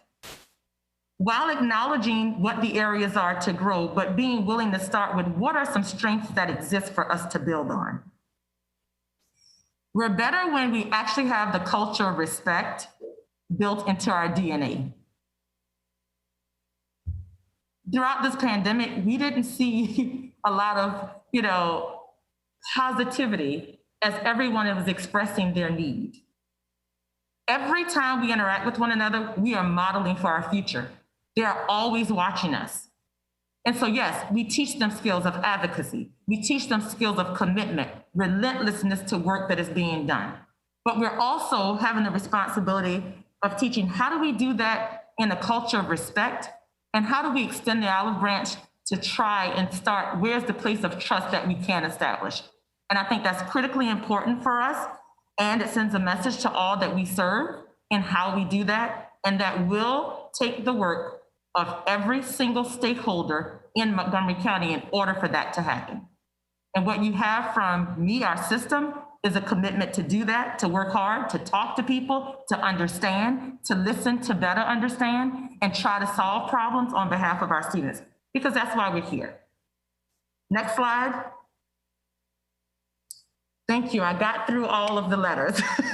So we are here, and I shared this slide with you because Prosper 100 should complement the other priorities of our entire school system. When we think about the Board of Education strategic plan, a few weeks ago, we talked about that strategic plan and how it has to fold into our strategic initiatives that we have moving forward so that we're not having to work to make connections that should naturally connect. So Prosper does not live in isolation. It's all about us having a mindset on how we connect our strategic plan and our ongoing engagement in order to prosper in our future moving forward in Montgomery County Public Schools. And so we have to hold ourselves accountable to that. And that's why the data, I can't wait until we're able to actually, pull this data up and think about what the impact of our work is through holding ourselves accountable and looking at that data and really understanding what the story means. Because I think at the same time that we do that, that's what helps to build trust in our community overall. So that accountability and producing results for our students is exactly what our goal is in each of these areas. The next slide. I will say that our school system is a great school system. I've experienced it personally. I know many others have. And because we've been through a difficult time, it does not mean that we can't take it as an opportunity. I witnessed this and felt it every day since I worked here. And I look forward to us creating that experience as we move forward. Next slide, and I will end with this. For those who I had the opportunity to serve as a principal with, this is the first thing that was in the building when we walked in. And I'm right back to that at this point in time. And I won't take credit, I'll give it to Aristotle, but it is about excellence. It's not an act, but a habit. And so when we approach our work by putting students first and thinking of nothing else but excellence and how we provide that service, we cannot make wrong decisions. We can learn from decisions that we make and become better. But when we approach it from a standpoint of excellence is actually our habit, then that's how we build a brighter future.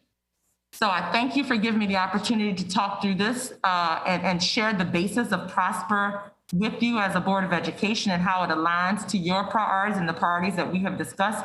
And most importantly, for the accountability that we must show and share with our community in terms of them expecting and what they should expect from us as a system moving forward. So thank you so much. I will stop there, Ms. Wolf, as we think about how we are coming back better than ever.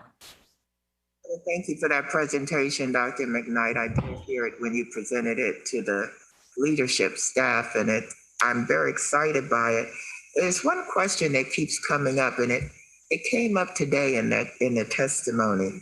And your O is for open 5 days a week. And I know this is not an easy question, but I feel that I need to ask it because several people have actually written into the BOE box and asked this. What is our plan if we can't stay open because of circumstances? And is the plan sort of written down? Do we know how we're going to pivot? Can we give people an idea what to expect should the virus ramp up again? Absolutely. Thank you so much, Ms. Wolf, for asking that question. We're first going to cross our fingers and say, we hope this is a plan we never have to implement. But in the spirit of excellence, I'm proud to say, yes. This is a plan that we've been working on since the spring, knowing that we would need to have a plan in case something else happened that would require that we pivot. So that is a part of what we did not want to confuse that with our information that we're sharing about opening for school in the fall. So that is what we're planning to come back and share, I believe, in September with the board after we have reopened, just so that the public and you have a great understanding of exactly what that plan would look like. Our schools have a good plan of what that plan looks like, because that is the training that we will be doing for them and sharing that publicly. So yes, that is, and it's been the benefit of this past year because we've learned what works and what we can do even better if we're in a circumstance. So that is the plan for us to come back and share that with the board in a board meeting in the fall. All right, thank you. I'm going to start with Dr. Daka. Do you have any questions? No, I don't actually have any questions, but I just want to reflect on some of the things. Renewing the COVID and the changes we've had to make have helped us to renew our thinking about what we're going to do with our students and our staff and our schools.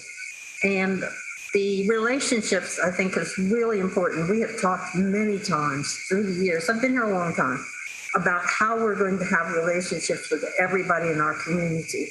And staff has done home visits, they've met at bus stops, they have taken food to them, they've given food out to meet some of the families. They even went to Westfield Wheaton Plaza to talk with parents and to meet parents, and so they know what's happening in the school system. And these are the kinds of things we've been needing to do because a lot of the parents can't take a day off from work and come and meet with us. Some of them would lose a day's salary, so we know that that's really an issue.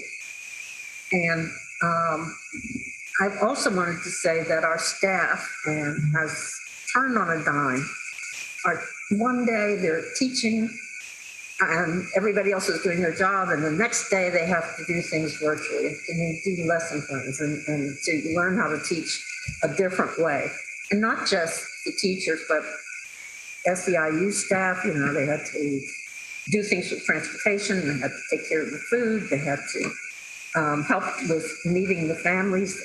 It's just been, everybody has done his or her job, and it's been suddenly. And when we talk about how great the school system is, we get upset with some things in there. But boy, when we go out to conferences or meet with other staffs around the state, there's a big difference in what happens here. And the culture of respect, we know that we have that. And we used to have it printed. I don't know whether we still have that. We turn it, everybody gets that every year. Okay.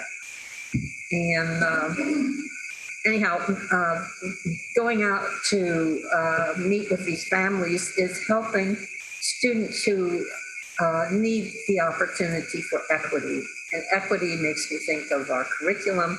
I won't go into all of that, but I've been talking about all the things that we really need to emphasize in the curriculum. It's not that it's not there, but we need to really talk about the things that different groups of people have brought to this country to make it a great country. And anyway, I just want to thank you for that moment to talk about PROSPER. Ms. O'Neill. Yes, sort of in response to your question, Ms. Wolf, to Dr. McKnight, you spoke about positivity, and I want to say we have to have positive thoughts, the power of positivity, that the virus will not become overwhelming here in Montgomery County or the state of Maryland, and that any plans on the back burner for any contingency will not ever have to be used. So, but I also want to say that people need to be positive, and positive. I think we as a nation have become less positive, less civil to one another, less open to listening to various points of view. And, the issue of masks, I know we're not discussing that per se today, but when I look at the emails coming into the board, and we heard diverse comments today in public comments about wearing masks or not wearing masks, we have to do everything we can to keep children and staff safe.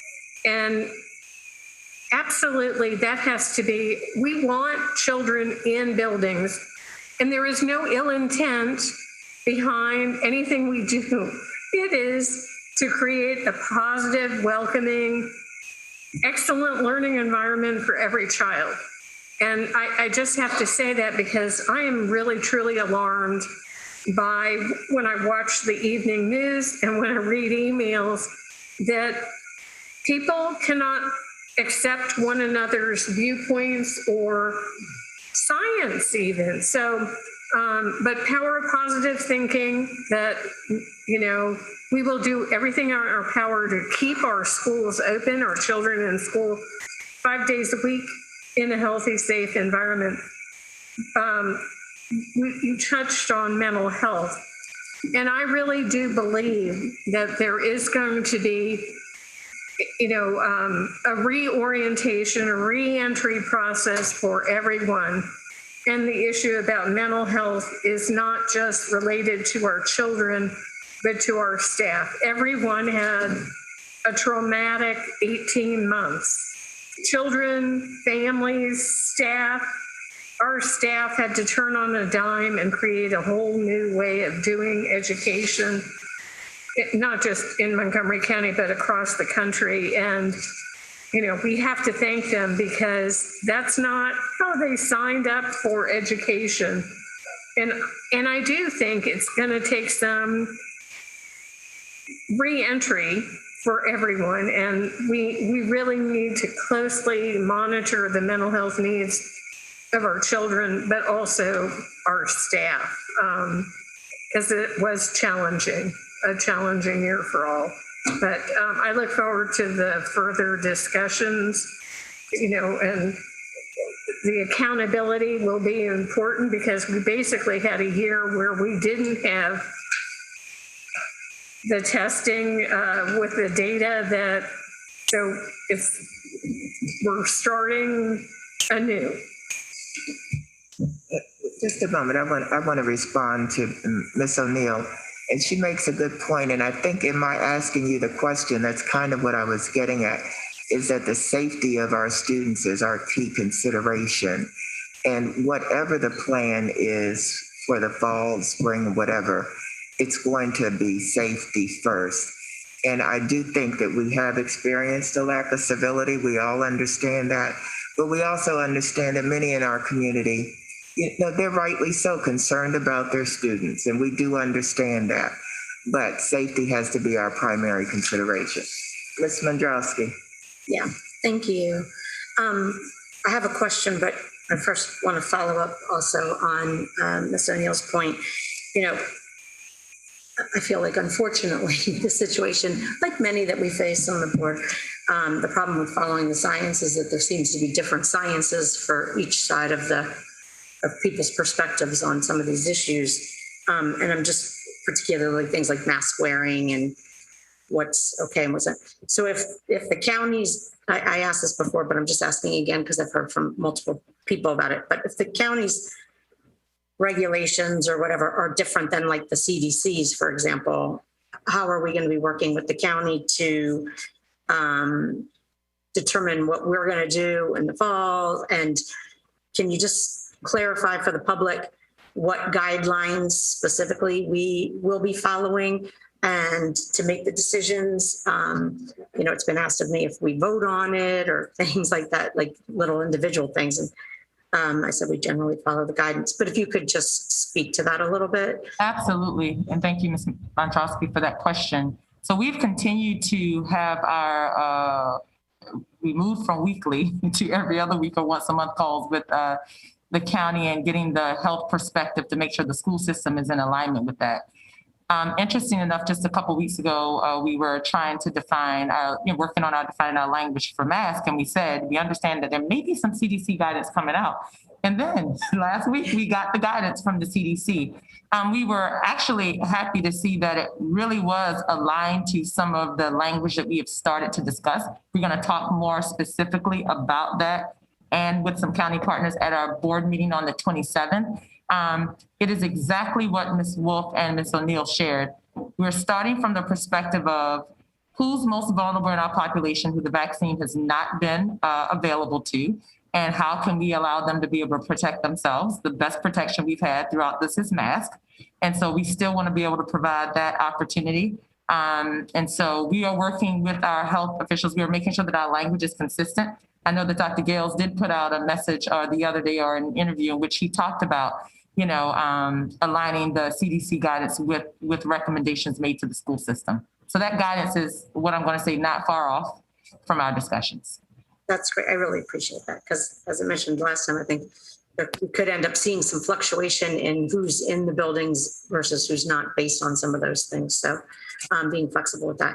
My question really was, I love what you said about the importance of student connections It's something we have always believed in. It's something we've always tried to practice.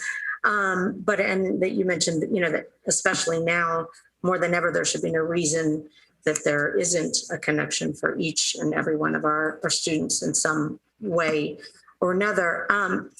But that said, of course, we still hear from people who are struggling, whose students are struggling, who are feeling not connected, I guess, if you will. And I'm just curious how we're working with our schools and our principals and administration to make sure that we know every child, who they are as individuals and what, how they're doing and how they're connected to schools. Thank you, Ms. Sandrowski. The first step is us renewing that focus on first instruction and what that looks like in person now that we've been through the last year, and that's where that professional development comes in.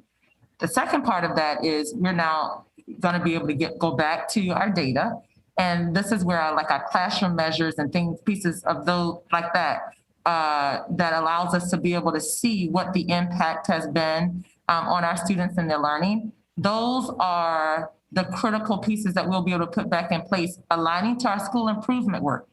When we really think about the school improvement plan that we've had in place even prior to the pandemic, it was exactly what you're speaking of.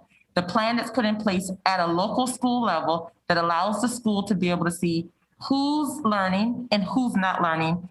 What are we doing about it specifically?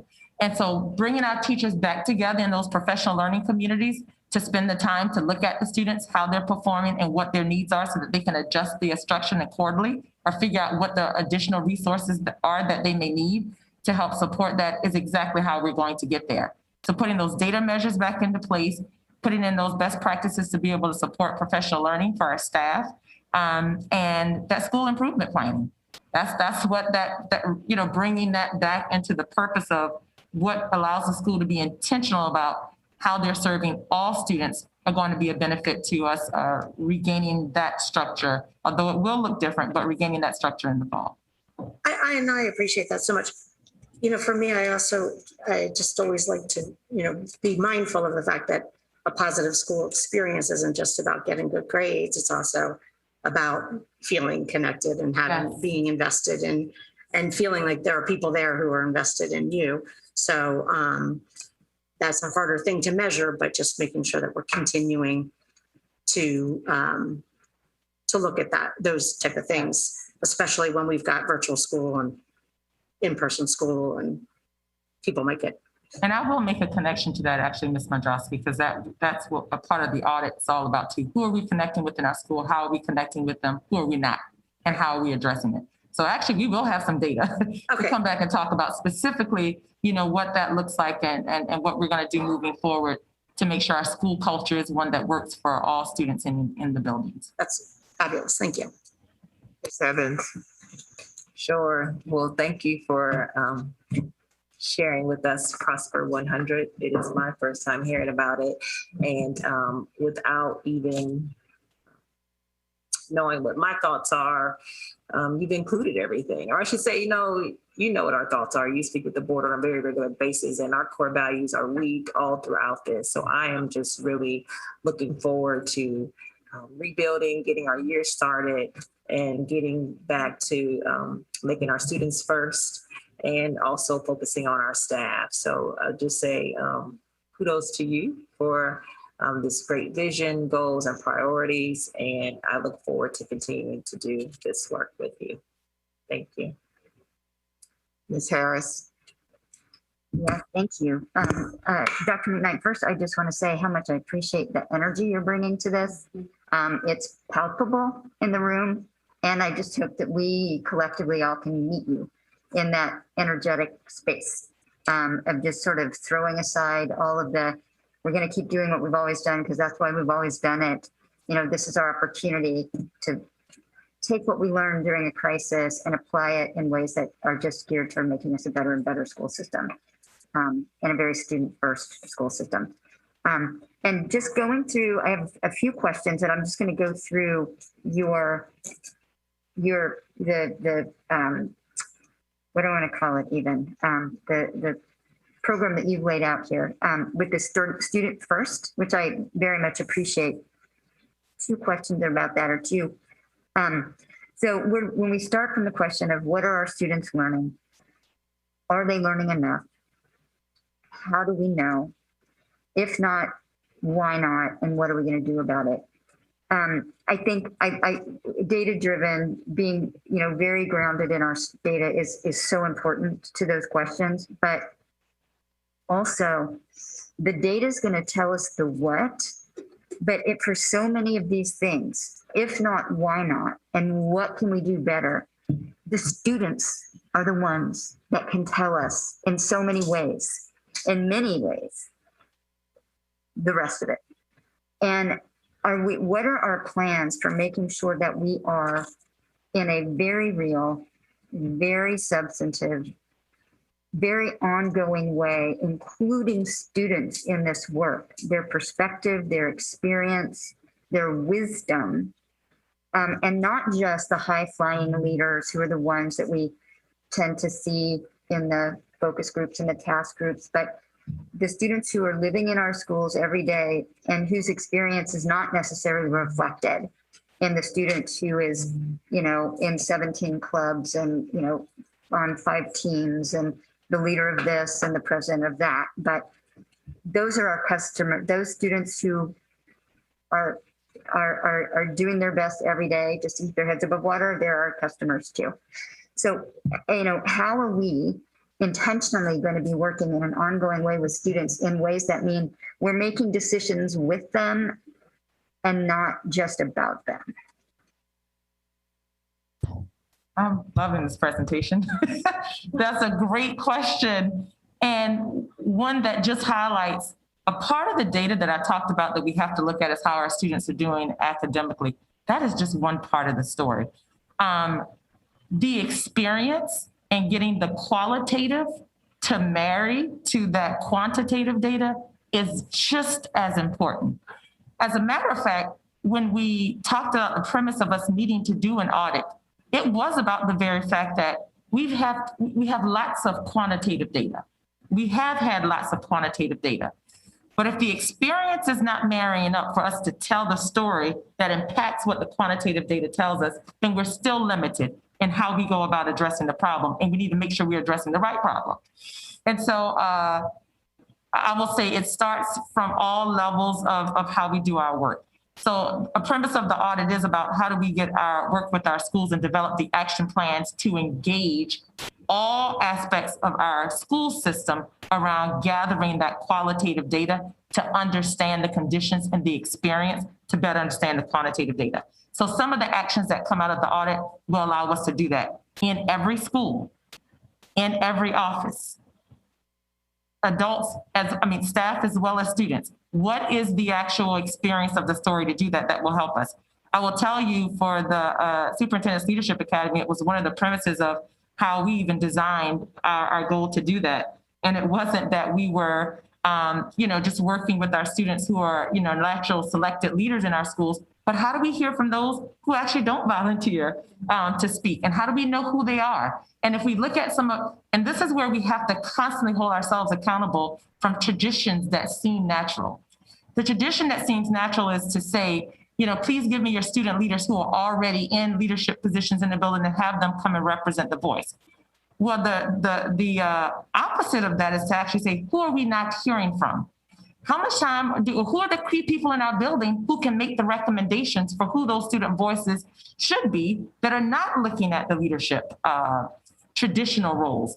So that's one way in which we've gone about even talking about how we shape and shift even the students who participate in the Superintendent's Leadership Academy. And those are the same types of renewing of different types of innovation that we're going to go about in engaging our student voice.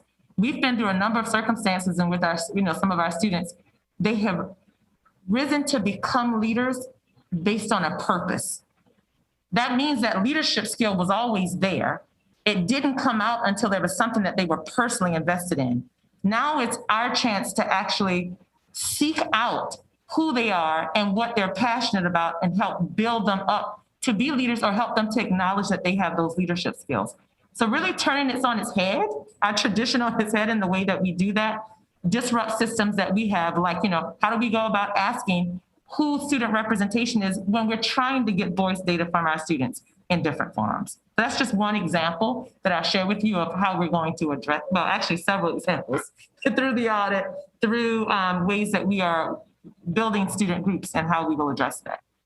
And I just an observation, because you did mention in some of your comments about some of this work is going to be involved in our school improvement plans. And I know from having been a teacher and a parent on an ILT, a lot of that work happens through the ILT, the instructional leadership team in a school.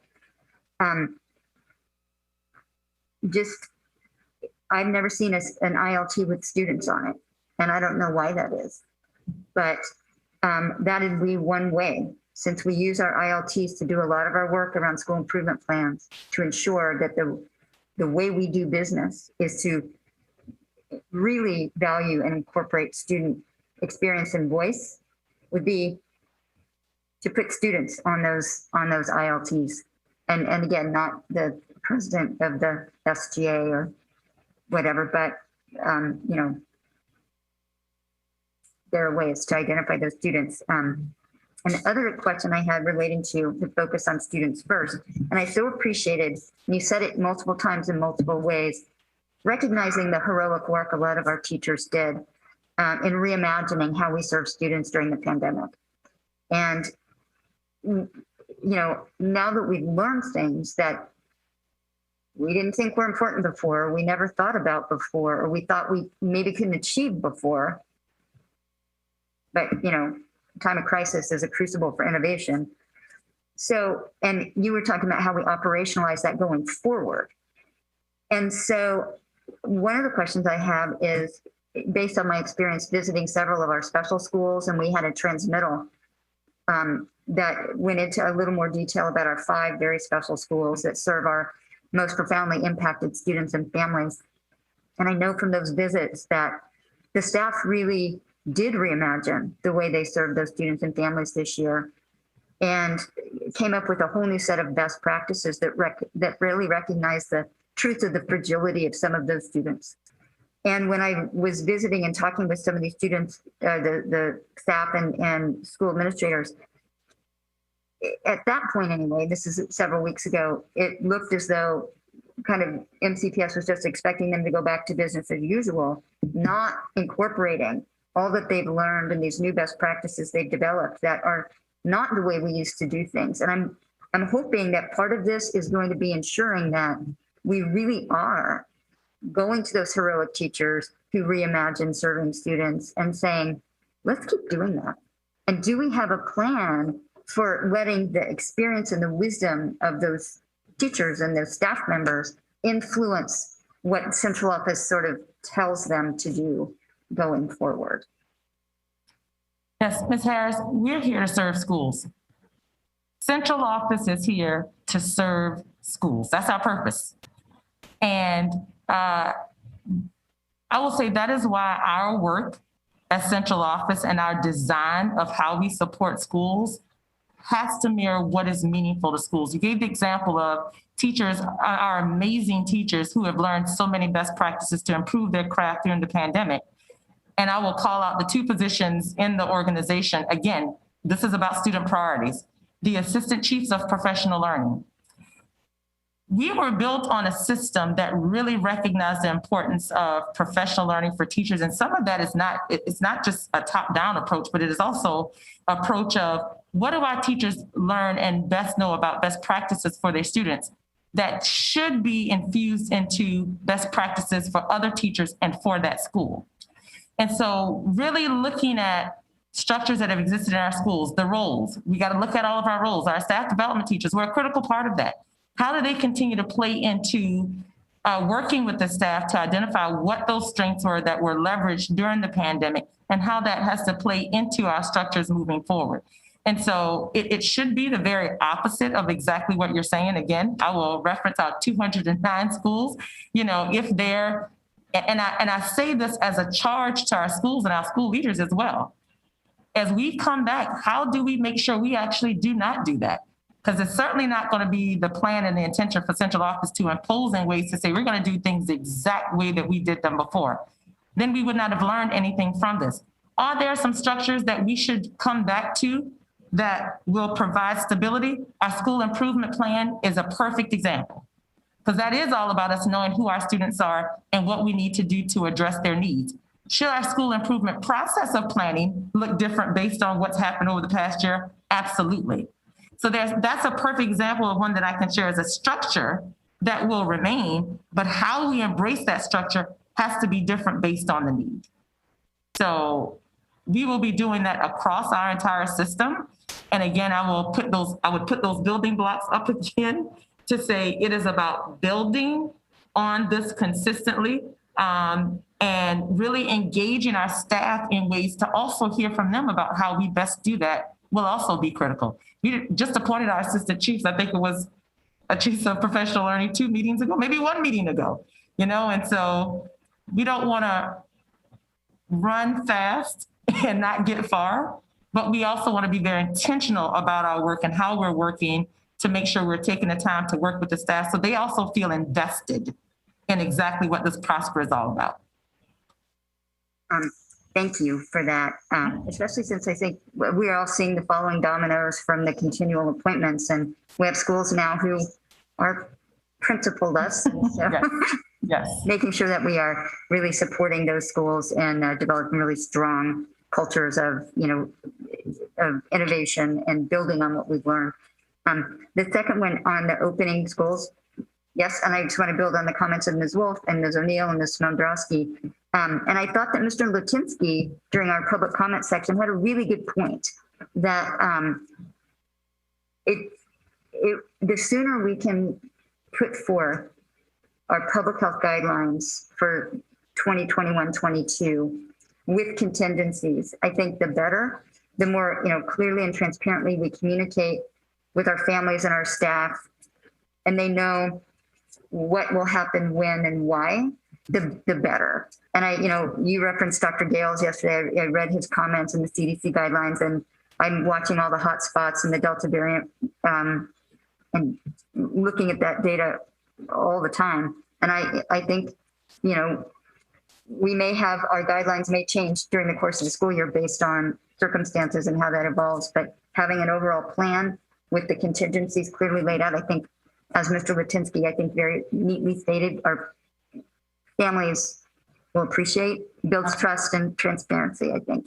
So hoping we can get that done sooner. And the last thing I wanted to ask about, so you mentioned the support for staff to meet needs of students well, and I appreciated too my colleagues raising the issue of it's everybody in our buildings who we need to be supporting, and everybody's mental wellness we need to be really mindful of, and that includes our staff. Everybody's been traumatized, and looking at the professional development we're rolling out over this summer, and I know as a up until November teacher in the system, a lot of the annual training that we do over the summer and getting ready for the beginning of the school year can feel like a lot. Are we making, and I know there's a lot of professional development happening over the summer, which is amazing, and are we making sure that maybe some of those professional development requirements are required for all for very good reasons, but are we doing work to ensure that some of our specialized areas of professional development are being focused on the staff who need those areas, and maybe not making everybody take certain things, and so maybe they can take other things that they feel are more relevant to their work and their practice. And I think particularly of things like the staff that are going to be serving our newcomers, they need very specific training and professional development that not everybody will need. And are we doing something like that to really ensure that our staff is getting the professional development that they need, and it's of high quality and it's not overwhelming, which I know is things. Sorry, I turned myself off. Yes, thank you. This summer, we recognize that we have a lot of professional learning that we've made available to the staff. I think a part of it was transitioning from virtual to full capacity in person. One of the learnings, quite frankly, we've taken from that is to do exactly what you said. In the future, be more intentional about what's necessary in the summer. And I mean, even that's fitting into the whole thought of mental wellness and creating that space for the staff. Moving forward, we definitely have just, talked about and are planning to make a commitment to better coordinate exactly what that professional learning is that's happening in a routine way throughout the year, so that then the weight is not as heavy during the summer, and the summer really can be focused on, that flexibility that staff can have to do learning that's essential for them.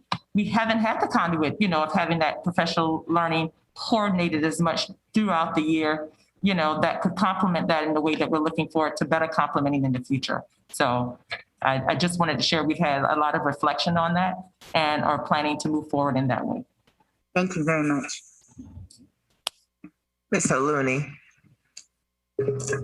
Thank you so much, Dr. McKnight and Ms. Harris, for sharing your vision on how to really engage the untapped leaders in our school system, which I think is really, really important. A student who is willing and able, meaning they have the resources to be able to engage in clubs and leadership activities and student government, engages with the school system really differently from a student who doesn't have the resources to be able to do that. And I think those students can provide us with perhaps the most valuable feedback on how to reopen in the safest and most beneficial way. But my question has to do with the evidence of learning that you introduced in the equity and achievement framework. Do you have an idea of the different inputs that are going to be used to measure where students are in their educational journey? I know something that often concerns a lot of students and parents, it was even reflected in some of our testimony today, is that we as a school system are really reliant on standardized test scores and, as you said, quantitative data to measure where students are. But do you have an idea of the other inputs that are going to be used to track students' progress? Yes, thank you so much, Ms. Haluni, for that question. We are actually going to be bringing some of that data to the board. I'll start by saying for summer, we're going to be looking at the pre and post assessments and what the impact, because we started to say, when can we actually start to collect some data that we want to utilize that better tells the story? So that will be one of the measures that we actually start with. For our evidence of learning and thinking about the fall, one of the flexibilities we've always had is being able to identify what are the classroom measures that we are going to use, so that we have consistency in measuring that across our system, and we're not locked into what we know we are required to do for the state. So, some of our measures we are still having conversation about in terms of what that will be. I will call out MAP-R. That will definitely be one, because we also want to be able to have comparative data from what we've done internally before to where we are now, just to better understand the context of comparison in terms of our student performance. So that will be a presentation we're actually bringing back to talk fully with the board and the public about, in terms of design of our evidence of learning, how that plays into the data we've collected this summer and how that will be connected to the sources of data that will be consistent in the fall, and then what we're going to have required by the state. So I just say that because we called our work session earlier, which we're going to talk about financial literacy, but this truly will be a work session where we focus specifically on what all of those assessments are. And while we've chosen those assessments, particularly at a time where we want them to be reliable and be familiar to our students in this important year of assessment. Thank you so much. I would also encourage us to look at other things besides assessments, because I know standardized testing can often be really stressful and overwhelming for students. So looking at other systems, whether it's, looking at talking to teachers and seeing previous teachers versus new teachers, and just looking at other methods of input would be really valuable. Thank you. Ms. Silvestri. Thank you, Ms. Wolf. A lot has been said already, so I will not repeat. Dr. McKnight, I think that you've laid out a great vision here, and I think we're all eager to get back to the classroom, to the school buildings, welcome our students, and put to action some of these directives that you have outlined here today. The only thing I would add that I interpret putting students first to include student learning, student well-being, and student safety. And so all of those things are what I consider what we have to do this upcoming year when we say putting students first. So look forward to opening our school buildings and getting back to work, implementing the vision, and getting back to what the great work that we were doing pre-pandemic in implementing many reforms around access and opportunity for our students. Thank you. Okay, I think maybe what we should do now is take a break because it seems like the next section is a little longer. I would say that let's take a break till 3 o'clock and come back and then start on section 7.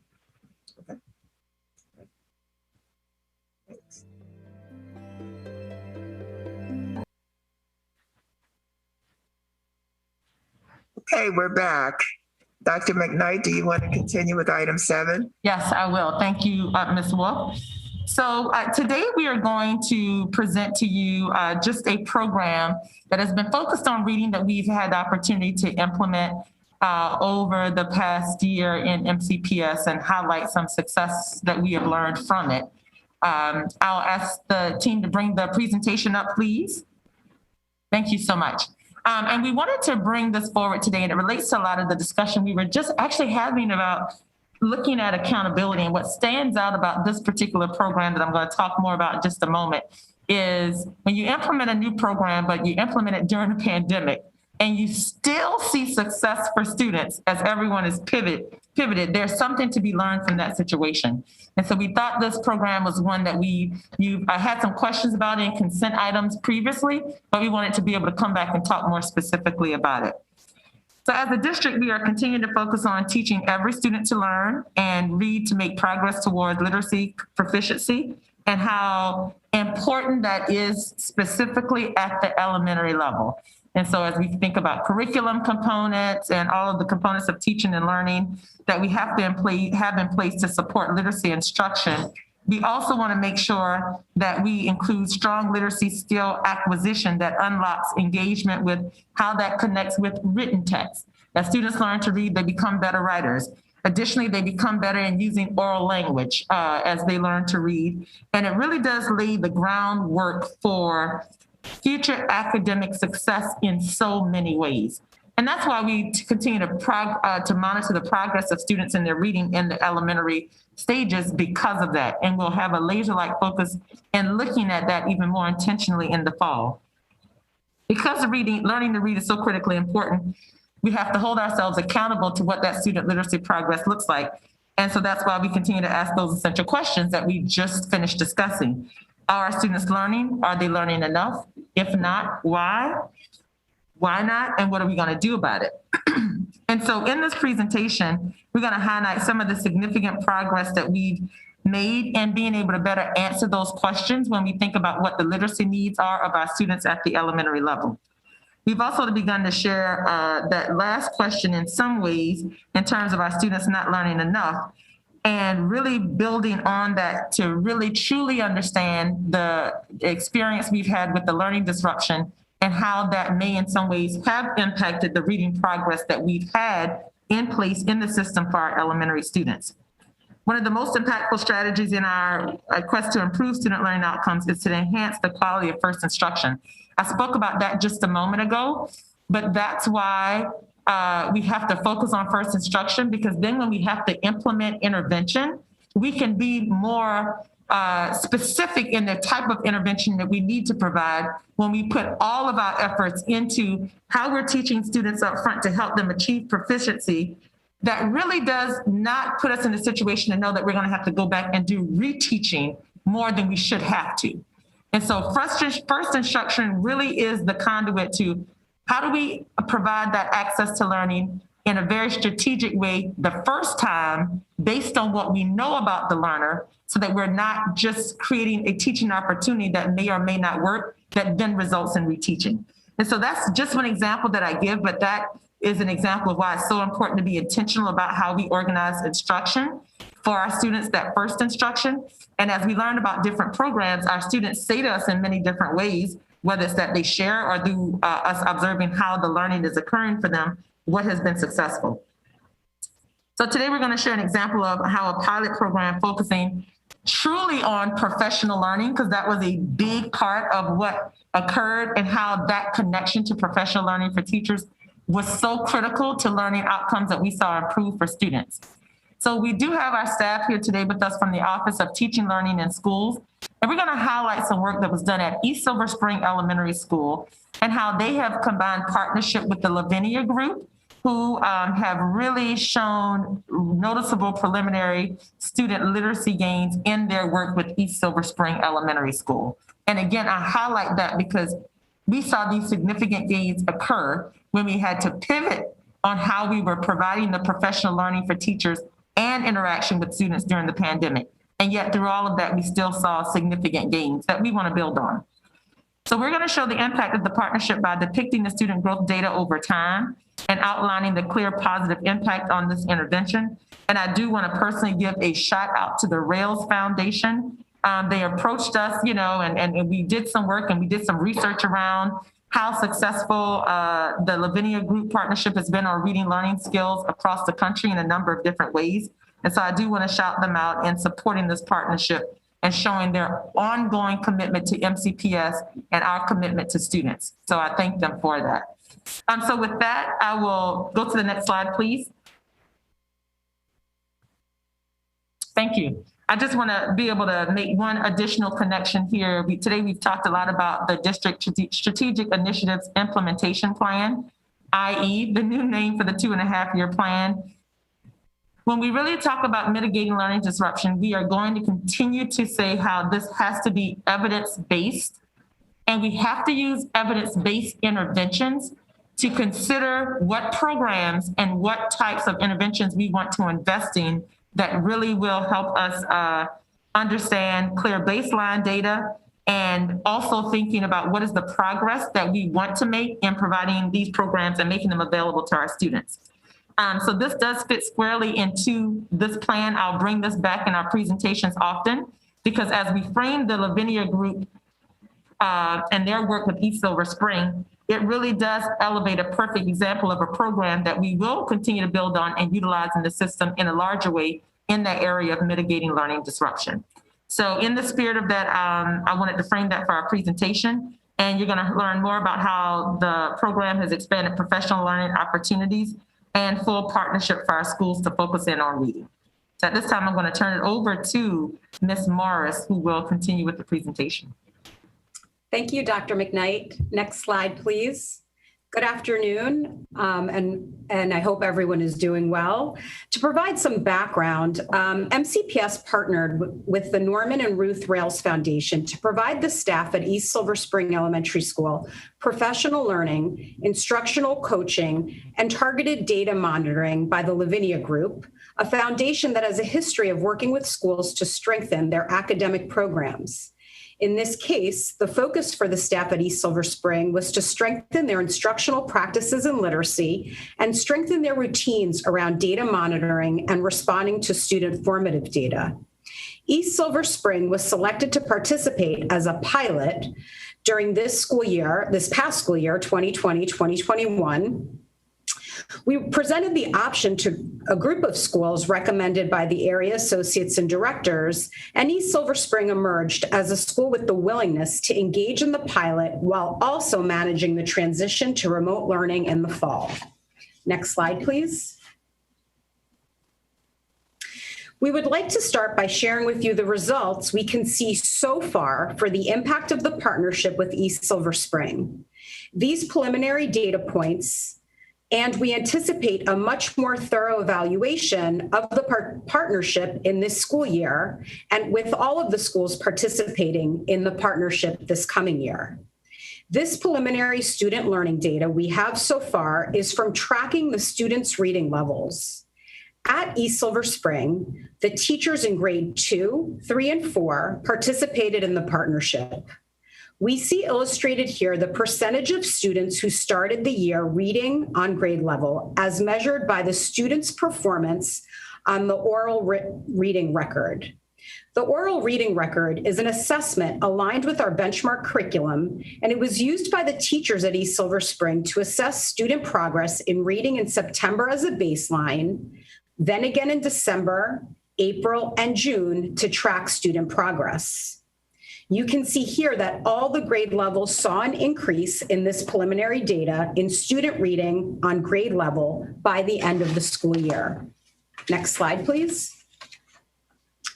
Looking more closely at the increase in the reading levels, we see that for students in grade 2, the average student grew 4 or more reading levels. Students in grade 3 grew an average of 5 reading levels, and students in grade 4 grew an average of 3 reading levels. Next slide, please. We would also like to celebrate the impact of the work in second grade, where 6 students grew more than 10 reading levels as measured by the oral reading record. 2 of the students started at a kindergarten reading level at the start of the school year. The chart illustrates the reading levels that 2 students had achieved by year's end. Of course, it is important to note that this data represents the students' growth in reading levels as measured by the oral reading record, and we anticipate further analysis by the Office of Shared Accountability on the translation of and relationship with the students' learning as indicated by the MAP and other measures. Now I would like to turn the presentation over to Renee Pace, reading specialist at East Silver Spring, to share more about the specific strategies used at the school to get these results.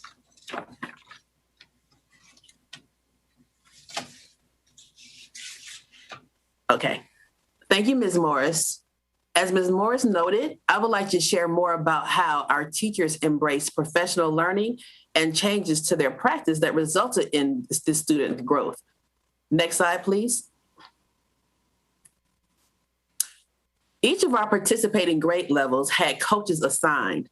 These instructional coaches worked with their grade level teams during collaborative planning meetings, provided professional learning based on the teachers' needs, and they provided feedback to teachers on their instruction.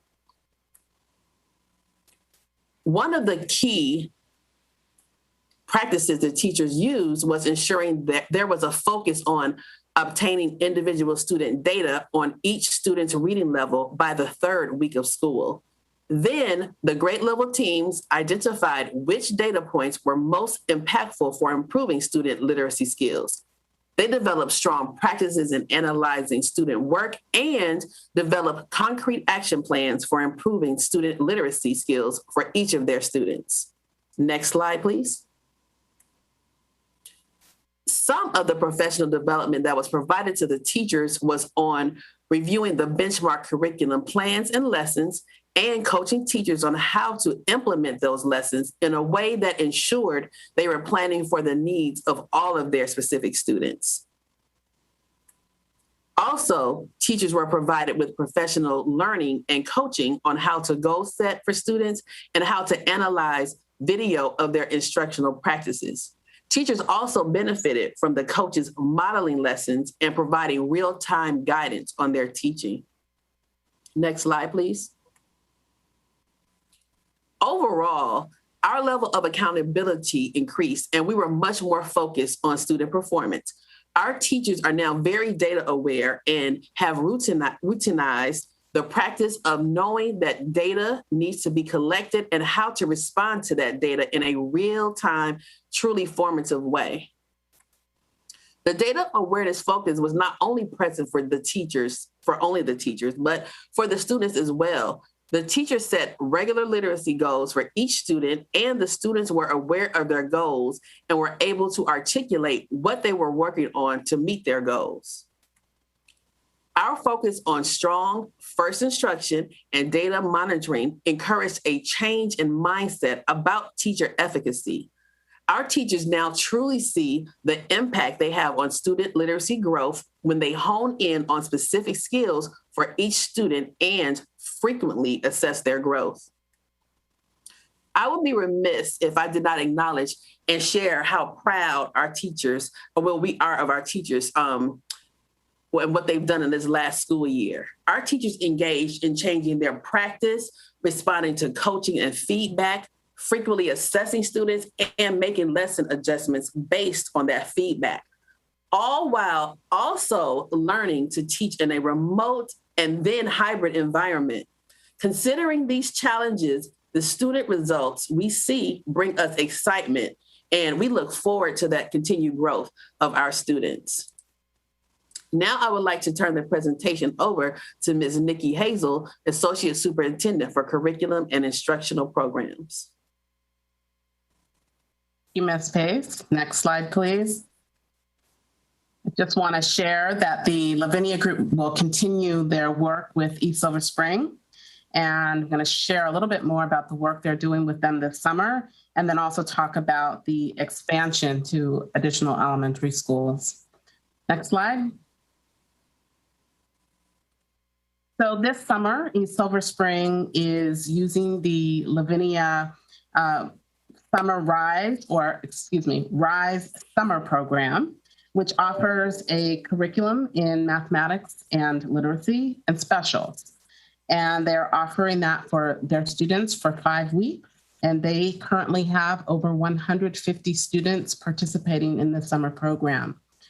East Silver Spring also launched a summer reading initiative where all of the students were invited to read books of their choice, record their progress, and share their progress with the school. And they also have an opportunity to join virtually to discuss with groups once a week the books that they are reading, and just have an opportunity to really elevate literacy in their school. For next year, the Lavinia partners will work with the teachers in grades K to 5, and they will also expand their coaching to mathematics. Next slide. So beyond the continued work with East Silver Spring, Lavinia will also be partnering with additional elementary schools. If you can show the schools, please.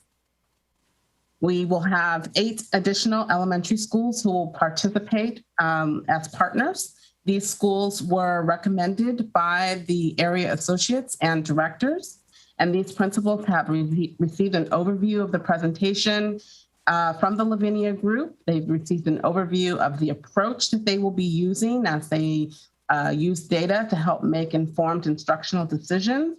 And they all agree that this approach is very much aligned to their school improvement efforts. So we are really excited to see what will come of these 8 schools that join. So at this time, I'll stop and see if there are any questions or discussion. Thank you. This is very exciting data. I have a question, and I'm just going to start on slide number 4.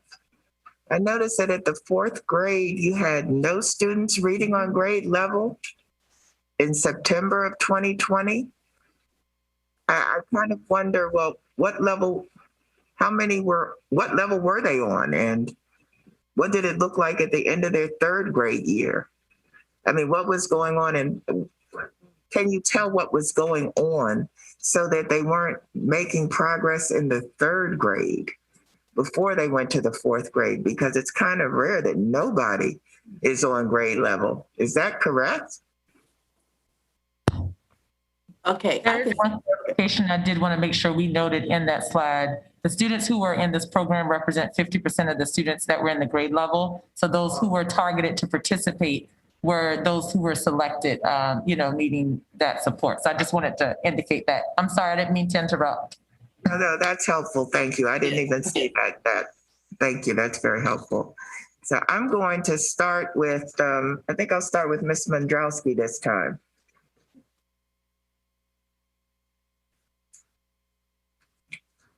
I don't really think that I have any specific questions. I think that it's, to me, it's always been important to see a return on our investments and results from our efforts. And so this looks great. I'm glad that we're expanding it. I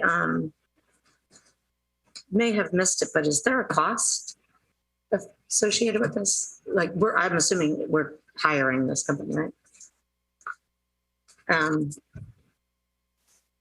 is that just a contract for 1 year per year? Or? Yes, Ms. Mandrowski, there is a cost. We actually had it come up in a consent item. What's that? Maybe just 3 board meetings ago, I believe. I can't remember exactly. Hard to know what day. Which one it was. So I can't think of the amount that it was right offhand. So there is a cost to it, which was really one of the reasons we wanted to make sure that we bring it forward to you so that you could see the progress that we had at one school, because we did think it was worth the investment to be able to expand, particularly in some of our other schools that we felt would be able to support the need for reading progression. So can you get back to us? Yeah. Yes, we can. Back to us. And just kind of like if you're doing anything to look at ways that we could kind of implement similar type of strategies ourselves so that we can reach every school. Okay, Ms. Evans. I don't know that I had any questions. I did want to make a comment. I did see where it seemed to really benefit our staff when they had like immediate feedback when they were being observed. So I appreciate that that's something that support that was made available. And then it does seem as though from the school improvement plan that it made it easier to be able to assess what the needs were to be able to make this program even more successful. I think it's more difficult if you're not intentional in doing that planning ahead, and just goes to show the benefit in helping our parents, our community to understand what actually happens when leaders in the school get together to do that planning on a regular basis throughout the year to help support our students. So thank you. Thank you. Ms. Harris. Yes, thank you. It's very interesting. The emphasis on really professional development here and really building solid best practices in staff with the real-time coaching, and we see the results. It's pretty amazing. Building on Ms. Mandrowski's comment, so this is currently a partnership between the Lavinia Group, the Rails Foundation, and MCPS. Can we, in the information that Ms. Mandrowski was asking for, also get a sort of the big picture of how big the grant is, how long it will last, and at what point we'll be at a decision point looking at our data and progress as to when the system would need to take on the investment in this program all on our own. And then the other question I had, you mentioned, I think it was Ms. Morris and Ms. Hazel, that the schools participating, first East Silver Spring this past year, and then the 8 additional schools were selected. Could you share a little bit about what kind of criterion led to these schools being chosen to be the next schools participating?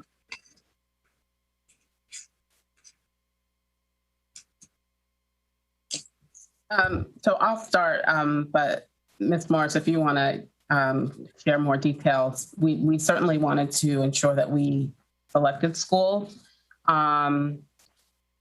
in different areas of the county, different demographics because we do have an interest in scaling up the program, as you mentioned, and we want to ensure that it's something that will be viable across the district. Ms. Morris, do you want to add? Sure. Thanks, Ms. Hazel. So there were a number of criteria.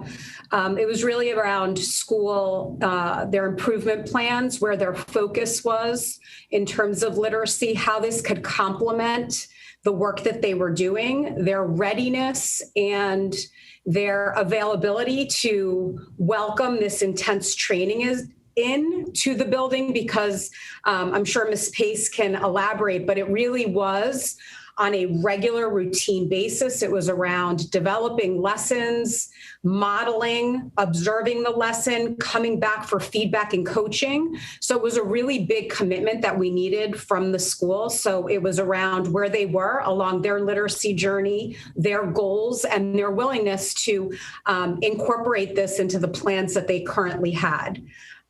So that's essentially the criteria that was used when we identified that East Silver Spring would be a good match, and then when we looked at how to expand it across the district. And looking at the end of this school year, 2021-22 school year, we'll have data from 9 schools. at that point, is it anticipated that we will be at a decision point about further expansion? Or would we be looking to, for these new 8 schools, do what we're doing with East Silver Spring, is then add in additional grade levels and then incorporate the math piece? So, Ms. Harris, I'm glad you asked that question because I want to reiterate, we look at multiple measures with the evidence of learning in our framework. This is one data point, so it really is preliminary data. So according to the oral reading record, we see that there have been gains, but we want to be able to triangulate that data point with the map and the other external assessments that we have to really see what was the impact and how do we replicate it. So I would say that we are in the process of triangulating that data and really looking at the impact and what makes sense moving forward.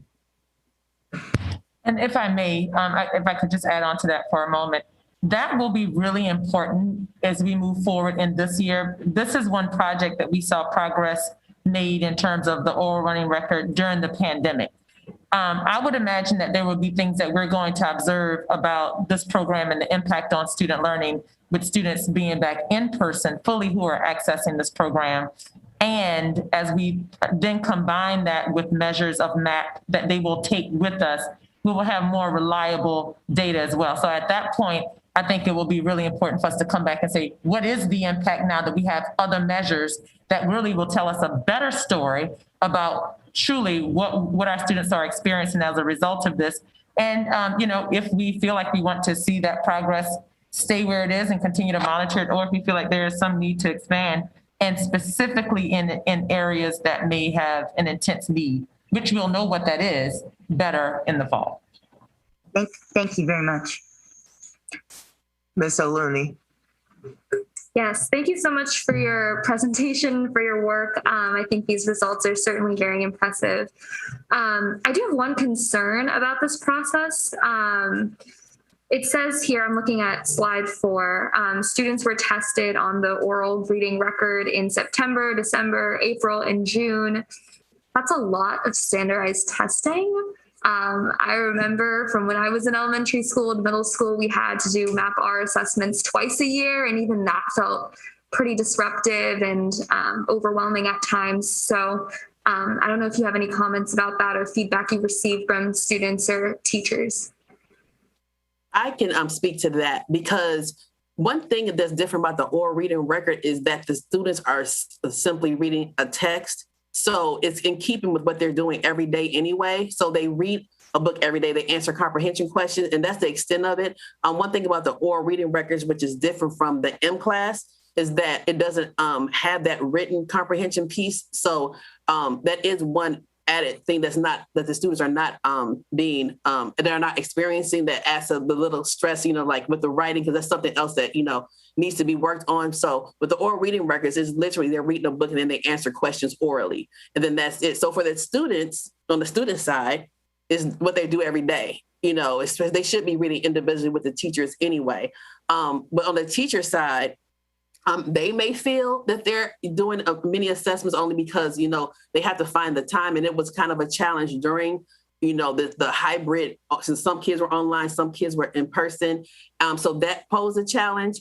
And then on top of that, you had some teachers, you have to be, they should be taking anecdotal notes anyway when they're reading, but then when they're giving this assessment, it's just a more organized form. So they have to enter more information. So that's where it kind of is a little bit different. And then, we have a data tracker that they also had to input data. So on that side, for the teacher side, it may seem like I'm just assessing or putting information, but we try to streamline as much as possible and keep things simple. So I don't think for the oral reading records had that much of an impact on students as far as too much assessing. Okay, thank you. That's very valuable background on the exam itself, so I appreciate that. Mm-hmm. Ms. Silvestri. Thank you. You may have mentioned it, but I think I missed it. Could you explain again who Lavinia is? Or what Lavinia is?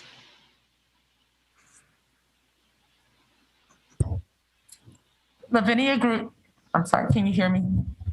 Okay, thank you. The Lavinia group is a group that they actually focus on reading intervention and actually math intervention for students who are struggling or are behind in grade level. We've learned about some of their research from programs that they've implemented in New York City and a number of other places. We actually first learned about them from some of our consortium partners in other places that found their support successful. And so they are an organization that really does focus on providing a very intentional support and bringing teachers together and looking at the professional learning to provide reading support to students in a more intentional way.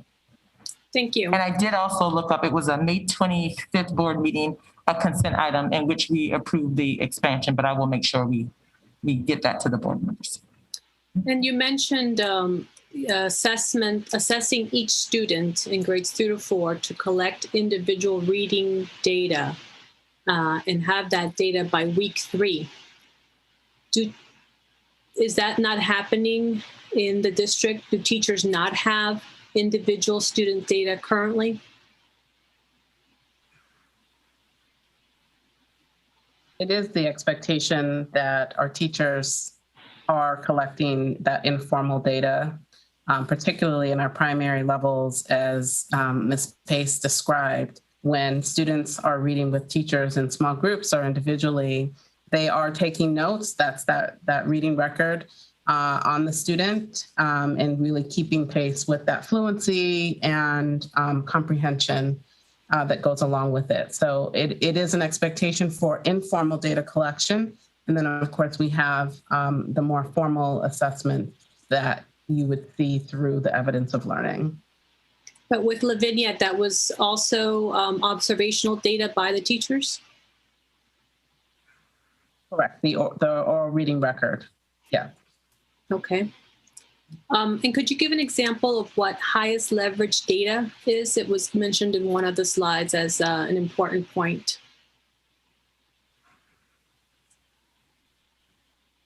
I can speak to that. So the highest leverage data was, we were trying to decide what data would be the most useful in showing, the progress. So at the time, it was oral reading records because we really didn't know what data we were going to be using, during this time. So we decided that if we need to work on this, and plus, let me just say this, there were going to be two separate things to focus on: close reading, just focus on comprehension, versus guided reading, which we were going to be working on focusing on the students' decoding skills. So because of the fact that this was new, this was a pilot, we had to put the close reading on the back burner, which would have focused on the meaning, on the comprehension piece. So we decided that the best data to use would be the oral reading record data to monitor the students' reading levels, since we were going to focus on guided reading. So that was the highest leverage data to use. Thank you. Mm-hmm. And my last question is, in terms of sustainability on whether you decide to continue or expand this, who is responsible for some of these best practices in schools, such as modeling curriculum implementation, in-the-moment coaching, the video analysis? So if Lavinia were to do their thing and go away, who does that work in the schools?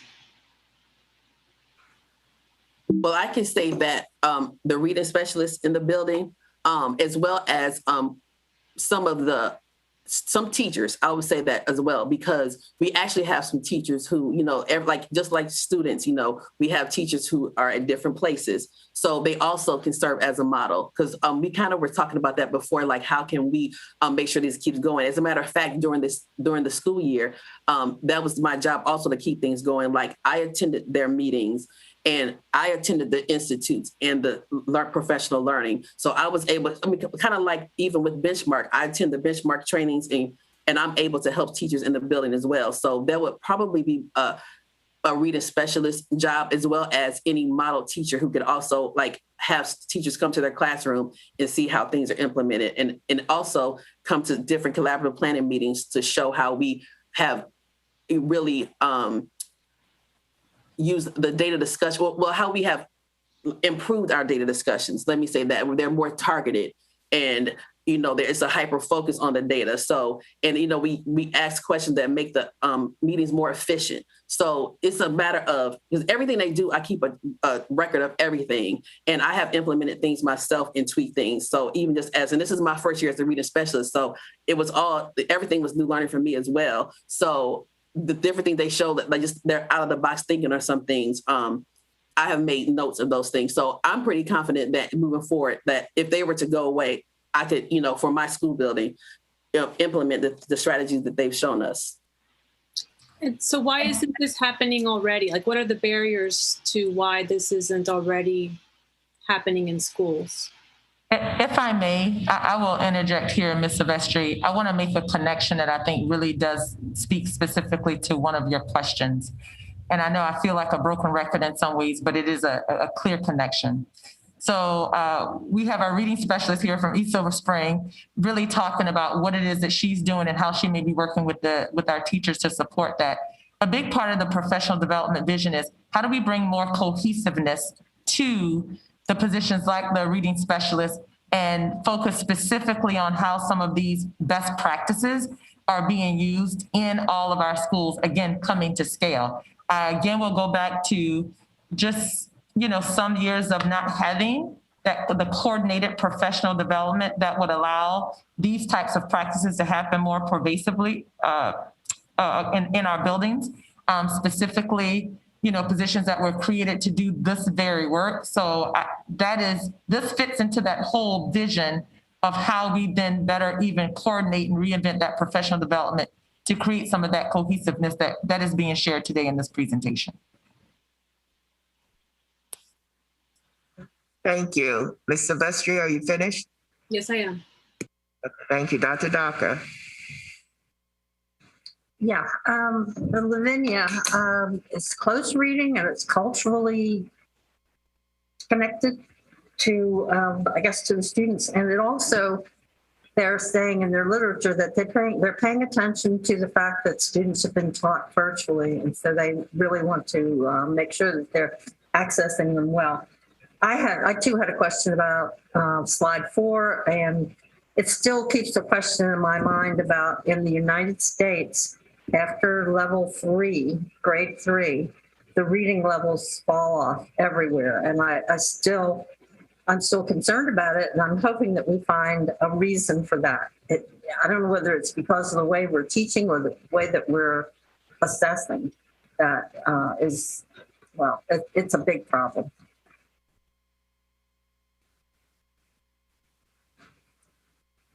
Ms. O'Neill? Yes. So, I think this is great. I do want to specifically call out the Norman and Ruth Rales Foundation and Josh Rales. Over time, they have been extraordinarily generous with MCPS. They are grants that eventually do go away.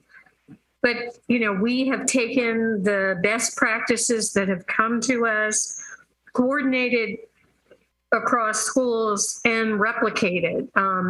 I don't remember off the top of my head how much the grant from Rails was.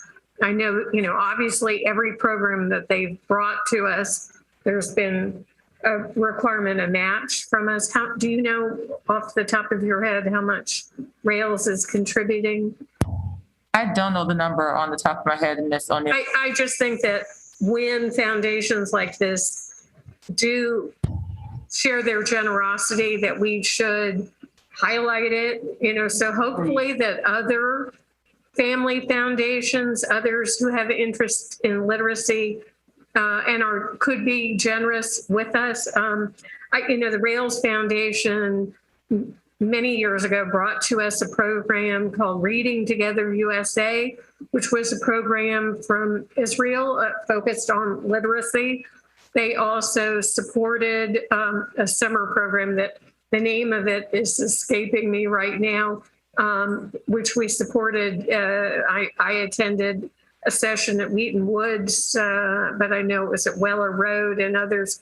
It wasn't billed, but anyway, Josh Rails, who is a product of MCPS, a graduate of Walt Whitman High School, runs the Family Foundation, which is located in Bethesda, and they have supported us. And they do have a particular interest in literacy-focused programs. So I think credit needs to go where credit is due. Obviously, all grants eventually do end, and it's not in perpetuity, but hopefully the programs, the best practices live with us and become part of MCPS. So, but I do want to highlight the Rails Family Foundation's generosity over time with MCPS. Thank you. Ms. Wolf, and if I may, I cannot emphasize more what Mrs. O'Neill just said. When we started this presentation, I called out the Rails Foundation because I remember when I came back to the district before the pandemic, they had then created their partnership and said, we want to be able to continue to support your initiatives around reading. What stands out to me is when we then started to face the pandemic, they did not pull out. They didn't. And what they did was they joined with the staff to say, how can we still work through this to provide a support for reading in your school? And what was fascinating and a great learning that came from that is absolutely an opportunity for us to say, what do we learn from this that we're able to replicate across our schools? And that's why making a connection to the professional development piece across our school system is really important. But we won't have an opportunity to learn what some of those best practices are if we do not have partners like the Rails Foundation who are able to support us bringing in some of these groups to have us, provide some cutting edge instructional practices that normally we would not be able to have. And so I highlight that because it is important, and their generosity to the system we would like to be able to maintain, but it does tell a story of we're going to have the discussion, and looking at the impact of these programs will be important, because we also then have to say, how do we then support that continued progress in whatever way we decide in our system permanently. So thank you. Thank you, Dr. McKnight. Dr. Docker, you had another comment? Yeah, there was a question about how do we continue this when the grant runs out. And I know that the practice is for us in MCPS is to have trainer of trainers. And that's generally what we do. And I know that the teachers had to go through some training in order to be eligible to do this. So that's probably what we're going to have to do to continue.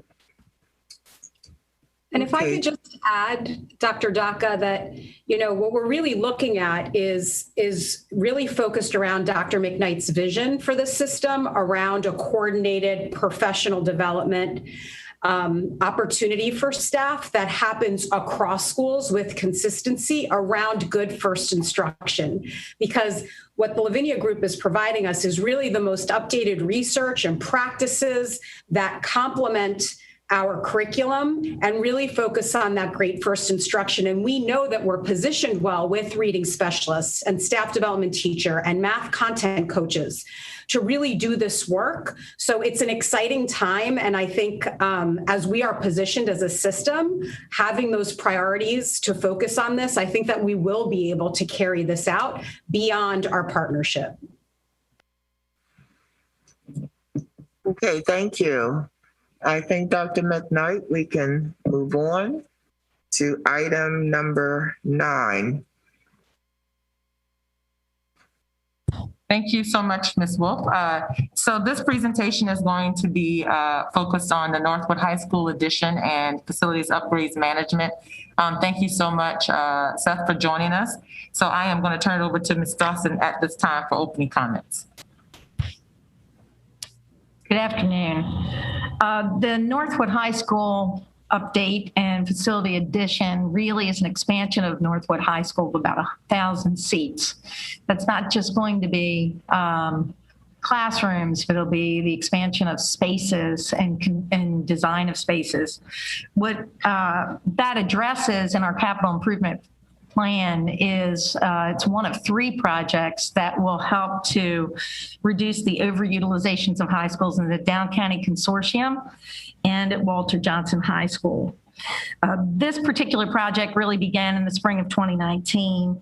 And it was a combination of that Montgomery County planning initiated with MCPS, what we call the mandatory referral review, and Seth will talk about this. But we did submit a concept plan in October of 2019 that was reviewed by a development committee. They provided feedback to us, and then we incorporated as much of that feedback as we could. That led to a mandatory review submission that was given in December of 2020 to the planning board.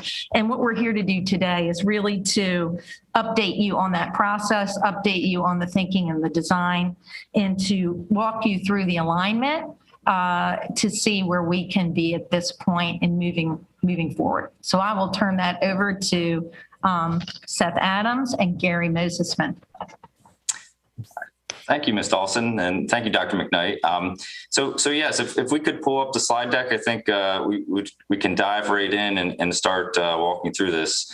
So again, just to put some a little more background on this, a few years ago, the mandatory referral process had generated some concerns as to whether or not the Board of Education completely understood what was being asked of us as a school district.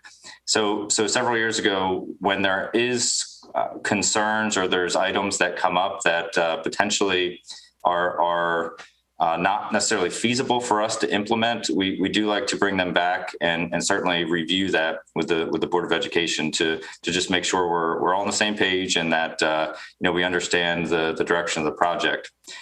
With this particular project, we actually did incorporate quite a few of the comments that came out of the planning board, but there are still some items that we're going to have to address and walk through today that may not necessarily make complete sense for this particular high school and within the overall programmatic goals that we have as a school district. So I'll just dive in, and again, I'll give you a little bit of update on the project, and then we'll talk through the mandatory referral comments. So next slide, please.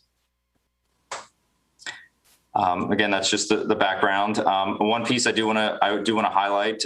Typically, it does not come up in mandatory referral, as it's a little bit out of the purview of that process. But the athletic field surface did come up, so we will talk through that one as well.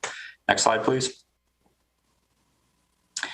So just a little bit of a update report. So we, since that time, we have, since December of 2020 that we worked with the Board of Ed on the preliminary plans process, we've gone through the permitting process with the county. We've had many conversations with MSD and IEC to review every aspect of the building. Obviously, we've gone through the mandatory referral forest conservation process. We've also gone through a state highway administration review. That's a big part of this project because the main roadway, 193 University, is controlled by the state. So they certainly have a large say in what happens out there. And just to remind everyone, there is an existing cell tower on that site that does have a longer term lease that we intend to maintain that tower operation during both the project and post-project. But just to give you a little bit of an update on all of these things, the one element that probably has created a little bit more change is the MSD IEC review. We have been working with them to try to really zone in on making sure again that the capacity can be supported both by the local school district as well as the state. And so we have reduced the number of classrooms just slightly down to 2,500 capacity. And that is pretty much a sweet spot in terms of what the state will support as well as what we are projecting from a capacity perspective. And then the other one I would just highlight is the State Highway Administration. A review actually just came in earlier this week that does actually go in an opposite direction of some of the mandatory referral comments that came in. So again, that's just one of those items that we're going to have to work through. The State Highway does have the jurisdiction. So really what we'll have to do next is just work with both local transportation and planning office to make sure everyone, again, is on the same page. Next slide, please.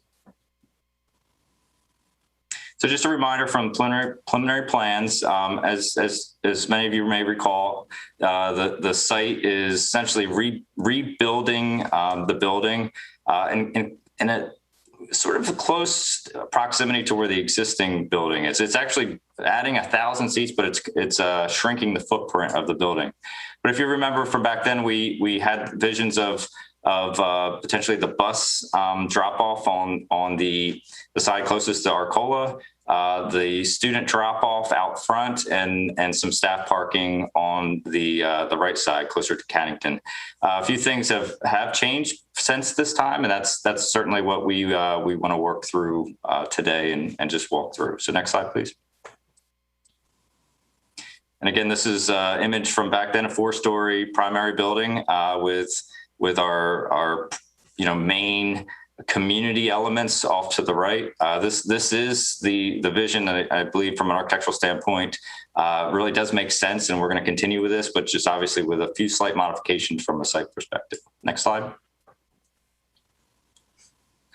Just another image from back then. Very similar approach today. Next slide. And this is, from a different angle. This was previously the student drop-off, and we'll revisit that piece just to let everyone know exactly what's happening on the front of the site. Next slide, please. So just to talk through a couple of the design challenges. Again, this number of access points off the University Boulevard, that's one that I highlighted. The state would like us to have 3. The county would like us to have 2. That's just something that we're going to have to work through with those 2 agencies. The other aspect to this, while the project is not scheduled to start until 2023, we are working to make sure we're tracking all these escalated construction costs as well as some of the supply chain issues that we're seeing. Post-COVID, this industry in the construction world has probably been hit very hard, both from workforce as well as the availability of materials and whatnot. So we're tracking that just to make sure we're trending in a positive direction. And I do think the timing of this project will actually weather the storm of some of these escalations. But we just wanted to highlight here. Next slide, please. And this, we're going to dive into the mandatory referral comments. Again, just to remind everyone, there's 2 aspects to mandatory referral. Mandatory referral consists of a review of the planning department. Mandatory referral is not binding. The Board of Education does have the authority to, move forward with their approved plan. There is a second piece to it, which is the forest conservation, which is regulatory. That is binding by the state. The good news is we received approval on the forest conservation side. It's just the mandatory referral element that we want to bring back today for a few discussion points. And a big part of the mandatory referral is a review and comparison of our project as it relates to a few master plans. One being, a 2001 Kemp Mill master plan, another one being 2018 bicycle master plan, and then the third is a 2018 plan of highways and transit ways. So you'll see on many of these projects, we saw it on the Woodward project, we're seeing it here, this notion of a breezeway, a 16-foot wide pedestrian breezeway. That is one of those elements that we do plan to incorporate a large portion of it. But there are aspects to it that are going to add considerable cost to this project, as well as the overall context of it just doesn't necessarily fit within this neighborhood. And that has really generated most of those conversations with the planning board. They are very concerned just about how we handle our circulation on these school grounds. One of the comments that come back is reduce parking, reduce the number of vehicles that possibly come on site. And again, just trying to balance some of their master plan visions around pedestrian, access being bicycle driven and walk driven versus where we are with obviously our school buses and different drop off opportunities. That's just been obviously one of those areas we've had a lot of collaboration and a lot of back and forth in terms of how to find a happy medium on that. Next slide, please. One thing we did want to talk about is that during the meeting, there was a strong response from some of our approaches that we as a school district and the Board of Education should start moving forward with more evolutionary designs that do shift from our traditional vehicular processes, both with drop-off and busing, to more of walking, biking, and public transit. I do think we are moving in that direction, but there are quite a few reasons why. Particularly for Northwood High School, where just relying solely on those pedestrian, walking, biking functions are not necessarily what is in the best interest of that school. They're not necessarily in the best interest of obviously the students that school serves, as well as the community. Some of the responses have been, to prioritize different types of strategies that include carpooling, limiting student parking, and disincentivizing different drop-offs and pickups. And while I think that is something that we can certainly strive to move forward as a school district, it does involve a bit more than just the building. That's something that I think we have to obviously engage our unions, we have to engage our families, and start to move to a more of a common vision and a common implementation strategy with the planning board. But we did just want to highlight this because this was something that was reiterated on multiple occasions during this meeting, that there's a strong encouragement to implement a building that would meet the needs of, let's say, 2030, 2040 versus what we are currently experiencing today. And while there's quite a bit of merit to that statement, there are obviously challenges to that. Next slide, please.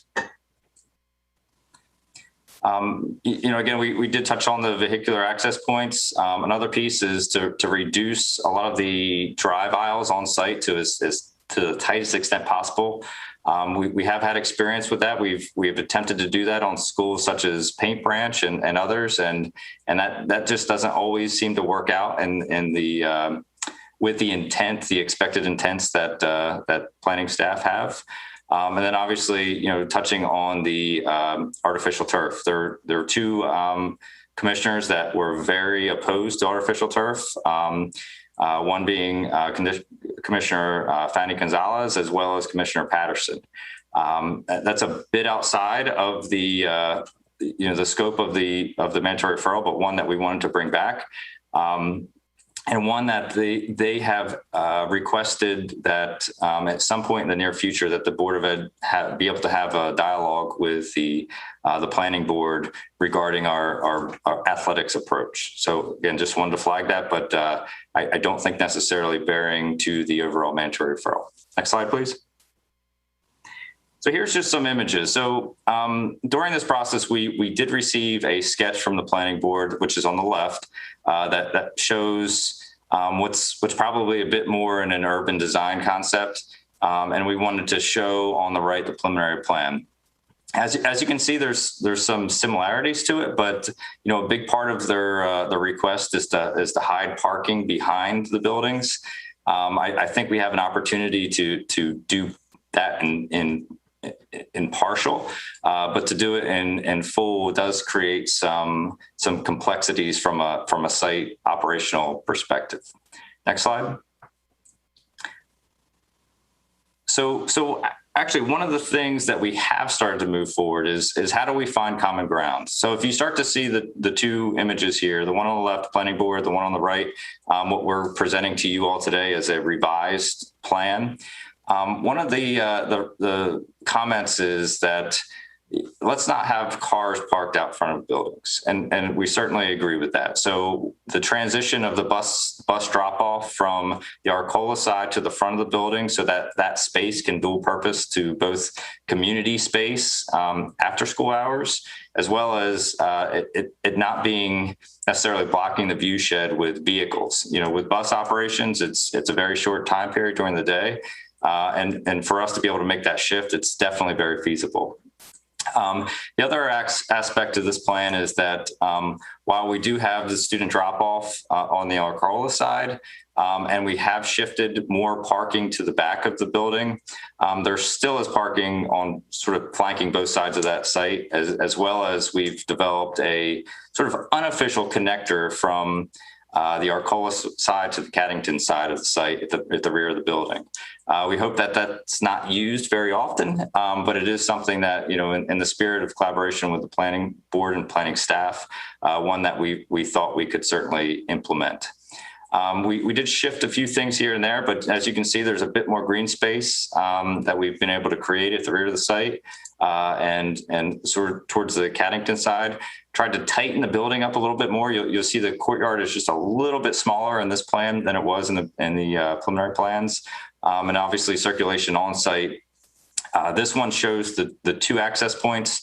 So with the state highway asking for 3, we'll have to just work with folks to figure out exactly what that looks like as a next step. Next slide. The one item that we do need to talk about that we cannot implement as they've requested is the 16-foot breezeway. And again, we can implement this in partial. We can implement a really robust bicycle and pedestrian walk path, but to implement as requested creates significant cost challenges, as well as you can see from this sketch.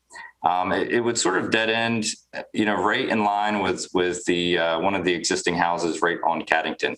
I think, you know, again, as we work with the planning board on implementing these visions in the long term, these are things that we're going to have to work through with them. I think we have the ability to come back and absolutely incorporate as they've planned. But for the foreseeable future, there's both cost as well as what we would consider possibly a neighborly issue with creating a pretty significant path that would dead end directly in line with a residence is not necessarily something that we can support at this moment. So this is one area that we are recommending that we do not implement in full, but we do implement in partial and find that happy medium for the foreseeable future. Next slide. And again, I think, you know, just to make sure that we're very clear, there were 22 comments and we have made modifications to our plans to be responsive to at least 16. The ones that we have not necessarily met are, again, the 16-foot bike path or breezeway. We also are not implementing those demands, transportation demand strategies, such as, you know, really limiting parking to almost forced carpooling. I do think we have a responsibility to both staff and students to be able to accommodate transportation. But for the most part, we have implemented quite a bit of what they asked for. And we have found some good partnerships as we've gone forward with this. So I think overall, this is a win. I hope the board does not view this as confrontational, because for us, this is a considerable win from where we have been. And moving forward, we hope that we can continue this momentum. Next slide, please.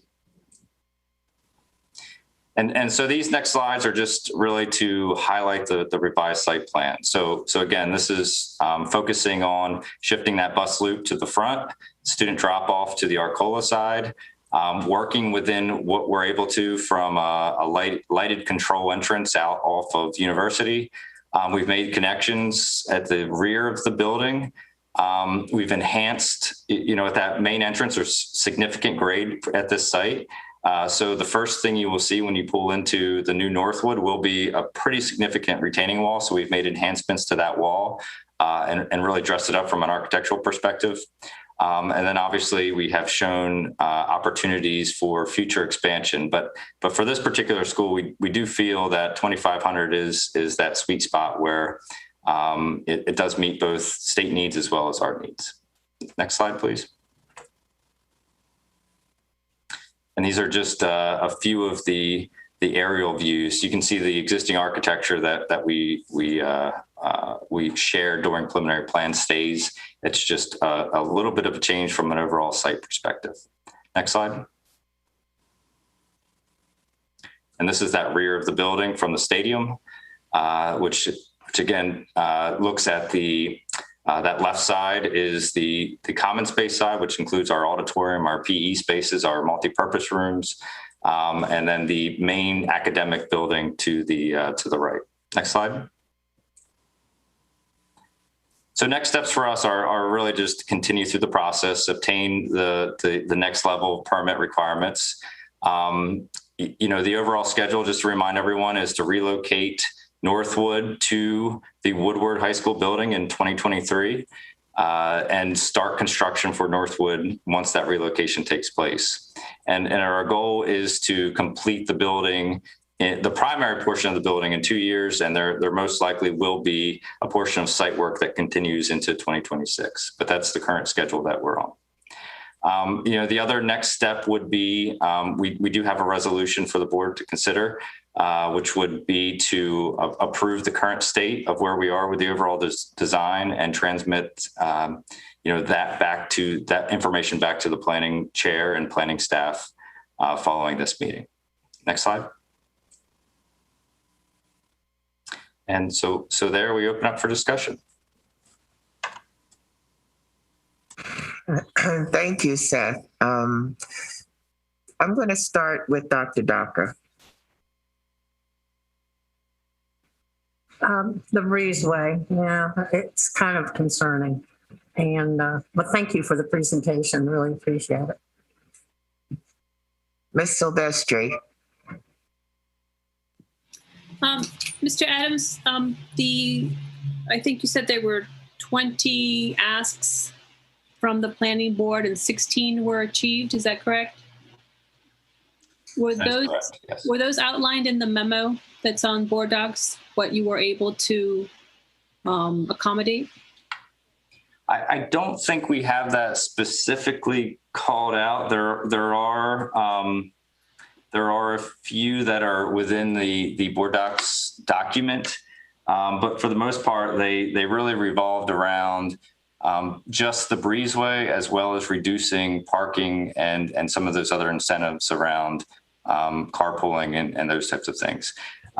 Pretty much everything else we've met somewhere in between. I think the planning board would love to see us build another story taller, shrink the footprint. But those weren't necessarily the specific asks of the mandatory referral process. The specific asks were really much more the nuts and bolts and everything outside of that breezeway and the shrinking of parking we were able to accomplish for the most part.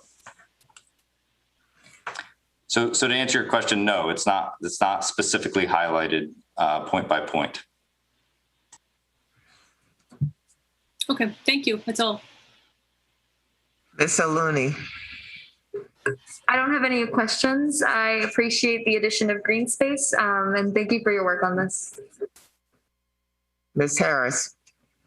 Thank you. I have a few questions, and one of them goes to, so I know there's been engagement with the community around the design process for both Woodward and Northwood. Did this last iteration of the design concept, has that been, has the community had a chance to review this and share their perspectives on this right here? So the specifics that are presented to you, I would say no. We've had some robust conversations with the school administration and school leaders, but from the date of April to, actually it was more around the May date when we received the letter to now, we have not necessarily had those opportunities to go back out to the public. I would say this is something that we absolutely will have very robust conversations following this. I think there's still some touch points in terms of which direction we should go. One being how many entrances, or is it 3? Is it 2? What does the sort of that final look of bus loop look like? What does some of these connections look like on site?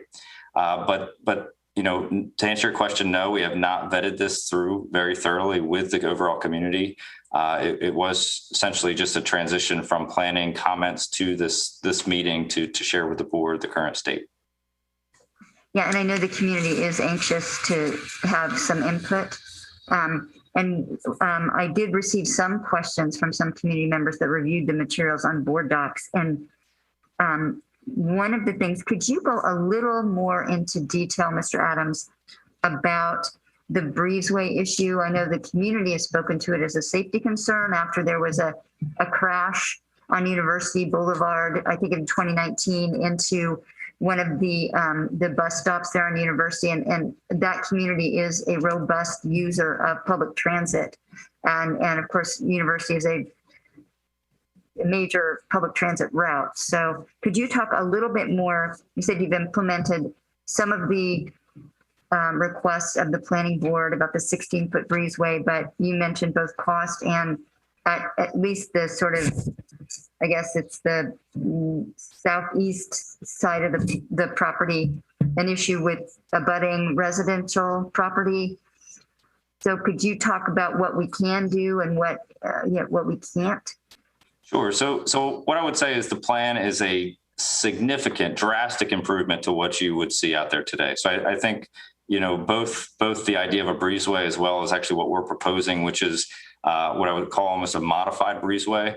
What we're looking at is essentially holding what we would call more of a sidewalk, a wider sidewalk to the university side of the site, which would align with the overall breezeway. The only issue with extending it 16 feet further towards the school is we have, I believe it's 9 Pepco power poles that would need to be relocated, as well as a 20-inch water main that would need to be relocated. So what we're recommending is just to keep it a bit of a narrower pedestrian path. Again, a 9-foot, 10-foot pedestrian path is still very significant to what they would experience today, but not necessarily meeting the full demands of the 16-foot breezeway that's been recommended by the planning staff. I would say a big part of this design was really understanding the bus stops, the public bus stops that are along University. We made very deliberate efforts to make sure the connections of sidewalks were very straightforward, clear, minimizing the number of transportation or vehicular crossings along the way. And we've had a lot of conversations just about how do you administer that from a school perspective. If a large percentage of students do travel through public transportation versus school buses, and they are dropped off on the road, how do they get across the street? If they are coming on the, I guess it's the westbound, versus if they're dropped off closer to Arcola, where that school side bus stop currently is. So I would say we would love to obviously continue those conversations with the community. I would just be very, very frank with the board that what we are providing does meet the intent of the breezeway. It's just not necessarily the full breezeway as envisioned by this bicycle master plan. And looking at so I know you mentioned, and looking at the comments of the chair of the planning board on slide 10, talking about their vision, which is very, transit, bike, walkable, friendly, and really working to ratchet down the number of cars. And you mentioned that that's an aspirational goal that we like to work towards. It isn't really where the community is right now. Have we done any sort of assessments of the current driving patterns, arrival departure patterns of the school community at Northwood, working with the community to see how people do currently access that school building as part of the school day, the school's activities? Yes, and I would say a big part of this design, just to remind everyone, is adding 1,000 seats, which it will involve a pretty significant boundary change at some point. So we are talking about close to 600 students that will be, enrolled in Northwood in the future that are not currently enrolled today, which most of them will not necessarily be within walking or biking distance of this particular school. But for current state students, we have spent a lot of time around those different access points. There's an access point at the rear of the site. We've really looked at how to firm up that connection. Where does that go in that community? We've looked obviously at our bikeway at the front of the school. How does that connect then to Arcola? How does it connect to Caddington? How does it continue down the University? So yes, we have looked, and we are sharing and implementing some of those visionary goals. But I think the reality of where we are with the planning board is they have this aspirational goal of being very pedestrian and public transit friendly. And we share that goal. But I think the reality is that we have built a school district based on suburban sprawl. We have built schools to support communities that that have concentrated poverty, that have different types of overall development that has caused a variety of issues within our communities that we support. And supporting those communities does involve transit. It does involve some level of transportation. And for us, I think we just want to work with the planning board to make sure they recognize that we are supporting our families with these school buildings. It's not just a building, right? It's not just bricks and mortar. It is supports for the surrounding community and the whole community in many of our high school cases. So I do think it's just continued conversations with the planning board to make sure that we can find that common goal, common vision. Hopefully they can understand some of the challenges that the school district experiences, and that we can move beyond just this sort of bricks and mortar element that if you just build it, things will change. I think it's much more complicated than that in the current state. Yeah, and so building on what you just said, Mr. Adams, so I look at the planning board as an appointed body in the county, the Board of Education is an elected body in the county, and it looks like most, if not all, of the comments that we received from the planning department are referencing back to master plans. The Kent Mill master plan, the bicycle master plan, highway transportation master plan. And it just, as a comment on the process, seems like, as you've talked about quite a bit here, working together more collaboratively to make the process go more smoothly and to serve our communities well. That would go more smoothly if MCPS were invited to participate in the creation of these master plans, which I don't believe currently happens, but I'm wondering your thoughts about that and your thoughts about how we could perhaps broach that with planning and make that more of our reality. And that is an excellent point. I do think as master plans are developed, there's typically three true areas of focus in a master plan development, right? It's job creation, it's safety, and it's education. At some point, it does absolutely make sense for the Board of Education to be able to weigh in on the visions of these master plans, because they are outlining the vision of the county. Education is very, very, very significant in that. And that is one thing that we would strongly support and recommend, is that the Board of Education do have a more active role in the review and approval of master plans as they come forward. Current state is they're developed at the planning board, and then ultimately they're approved and reviewed by the county council. If there was a step in between, that would allow the board to voice some of the concerns or even share the visions of our school district and the 2050 visions of education, that would be very, very helpful to help align some of these goals and issues. Yep, sounds like common sense to me. Thank you very much. Ms. Evans. Well, you've answered one of my questions regarding the breezeway, so I won't take up any time. And since I can't be additive, I will pass it along to my colleagues. Thank you. Thank you. Ms. Mandrowski.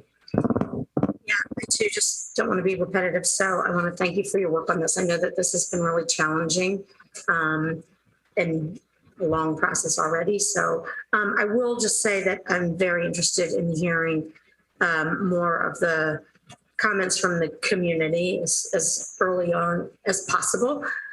Even things like with the field, the football field and stuff like that, you know, get very mixed perspectives on that. And so the more we can hear from the community, the earlier in the process, the better.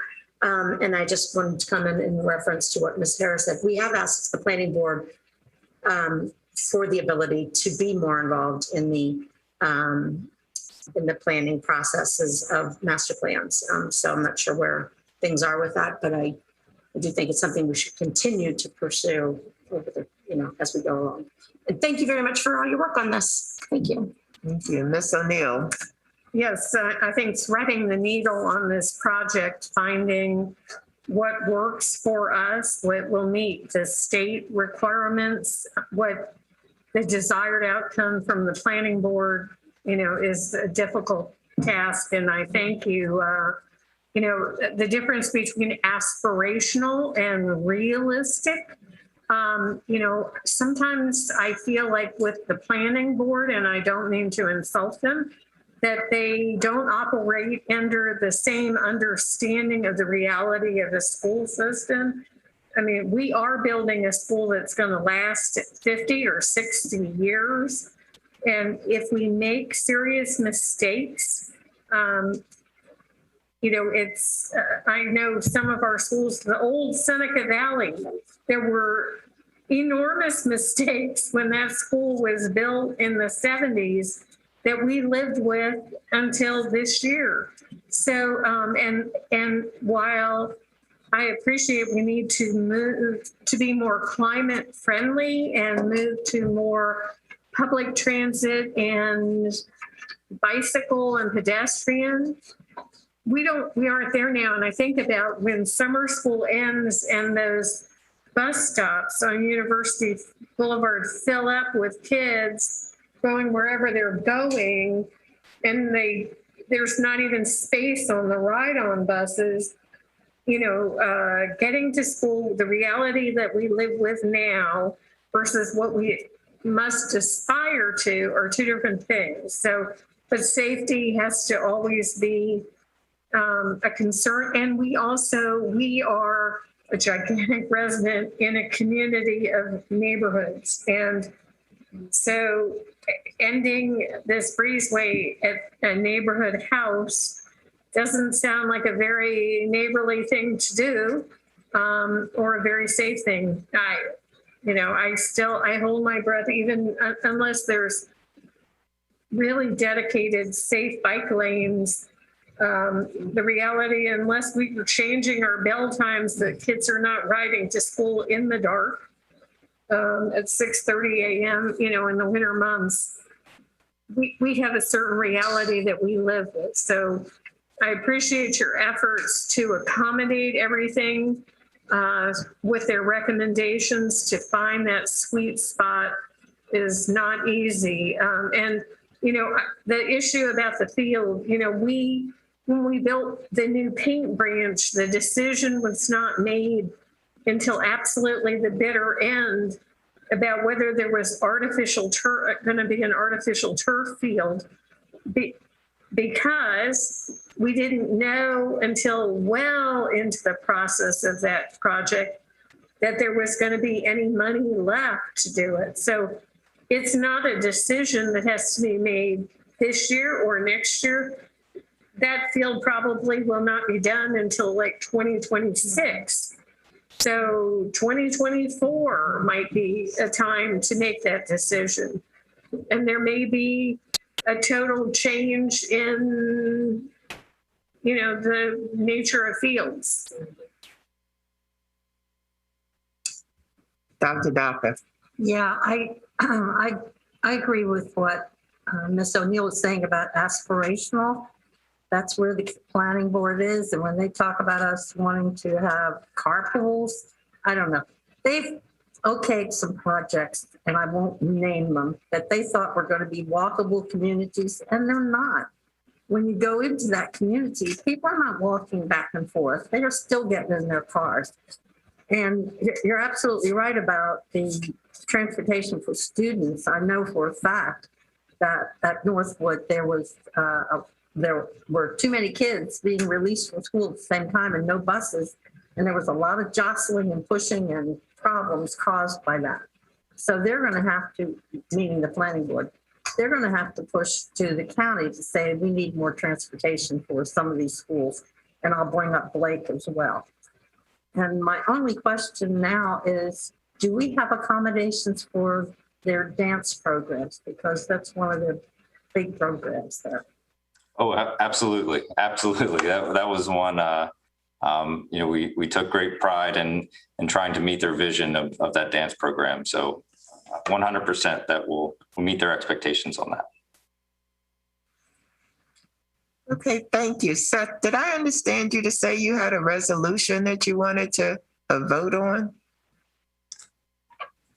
Yes, there is a resolution that I believe is accompanies this that does essentially just spell out the background and would allow us to move forward with the modifications as presented.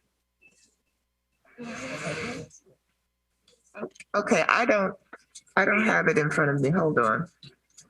Okay. So we're gonna have to take a look.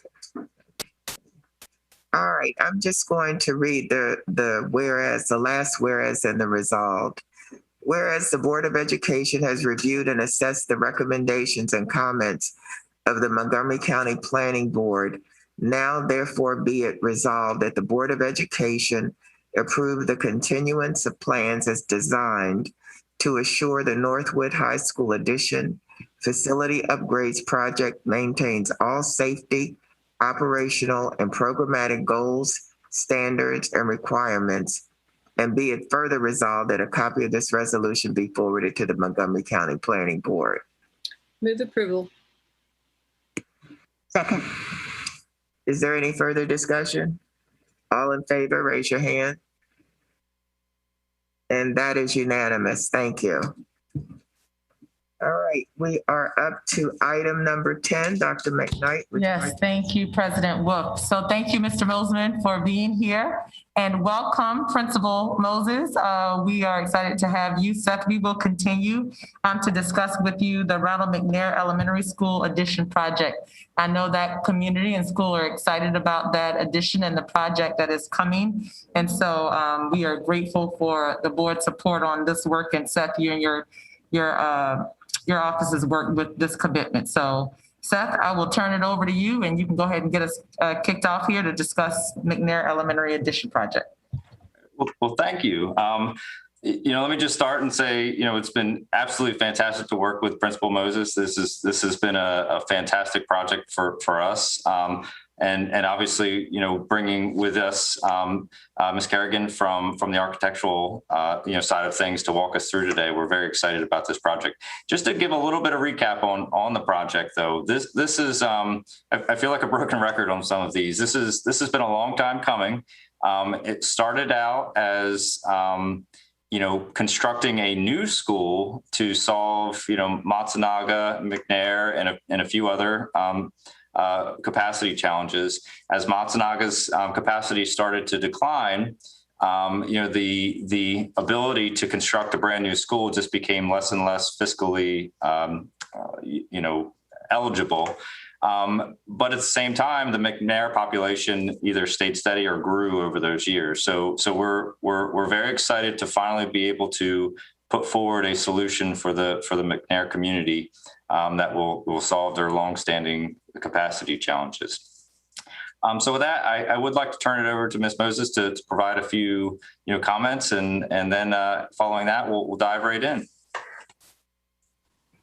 Thank you, Seth. Good afternoon, Dr. McKnight, President Wolf, and Board of Education members. I'm Sherry Moses, the proud principal of Ronald McNair Elementary for the past 7 years.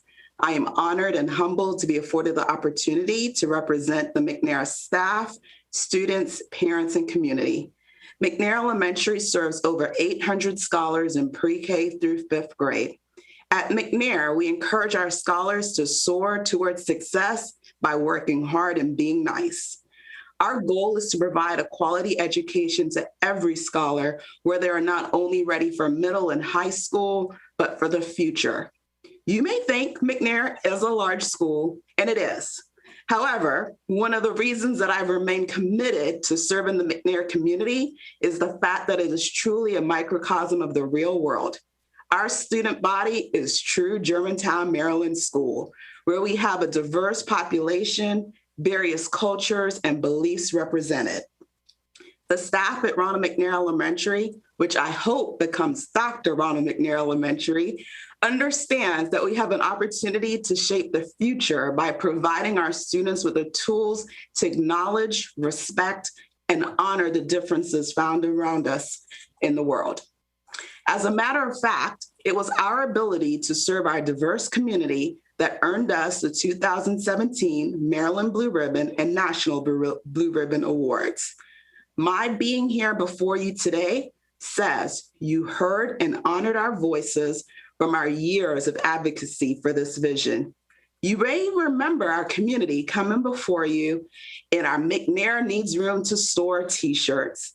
So thank you to our parents, students, PTA presidents, past and current, and to the Ronald McNair Elementary staff who were the voice and did so with passion and focus on creating a learning environment where our students could thrive.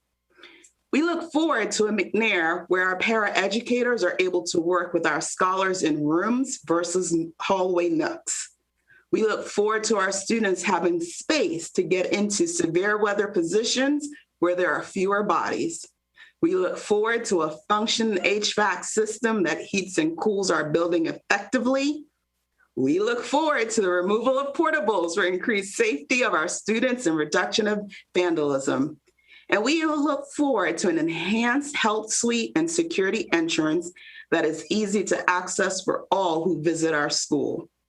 Thank you, Dr. McKnight, President Wolf, and the Board of Education members, Seth Adams and your team, Walden Studio Architects for your commitment to this addition project and the just right design. As I speak on behalf of everyone here at Ronald McNair Elementary School, I thank you and we are forever grateful. All right, thank you.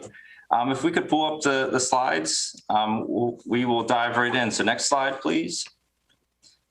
So just to give a little bit of background on McNair, McNair was is a prototype school from the late 80s, early 90s. We actually have several of these exact configuration schools. The project that was completed most recently, which is identical, the previous building was identical, was Waters Landing. And what I would say, though, is that Waters Landing had a very specific need, and McNair has a very specific need. And the architectural team was really creative in being able to provide an addition project that met the very specific needs of this particular school in this community. So I think this is just, again, another highlight that just because some things are identical doesn't necessarily mean that, the programmatic elements are the same across the board, and that there are definitely different solutions that solve the issues along the way. So very excited to show you this. But just to give you a little bit of background, again, we are increasing the student capacity closer to the higher 700 range.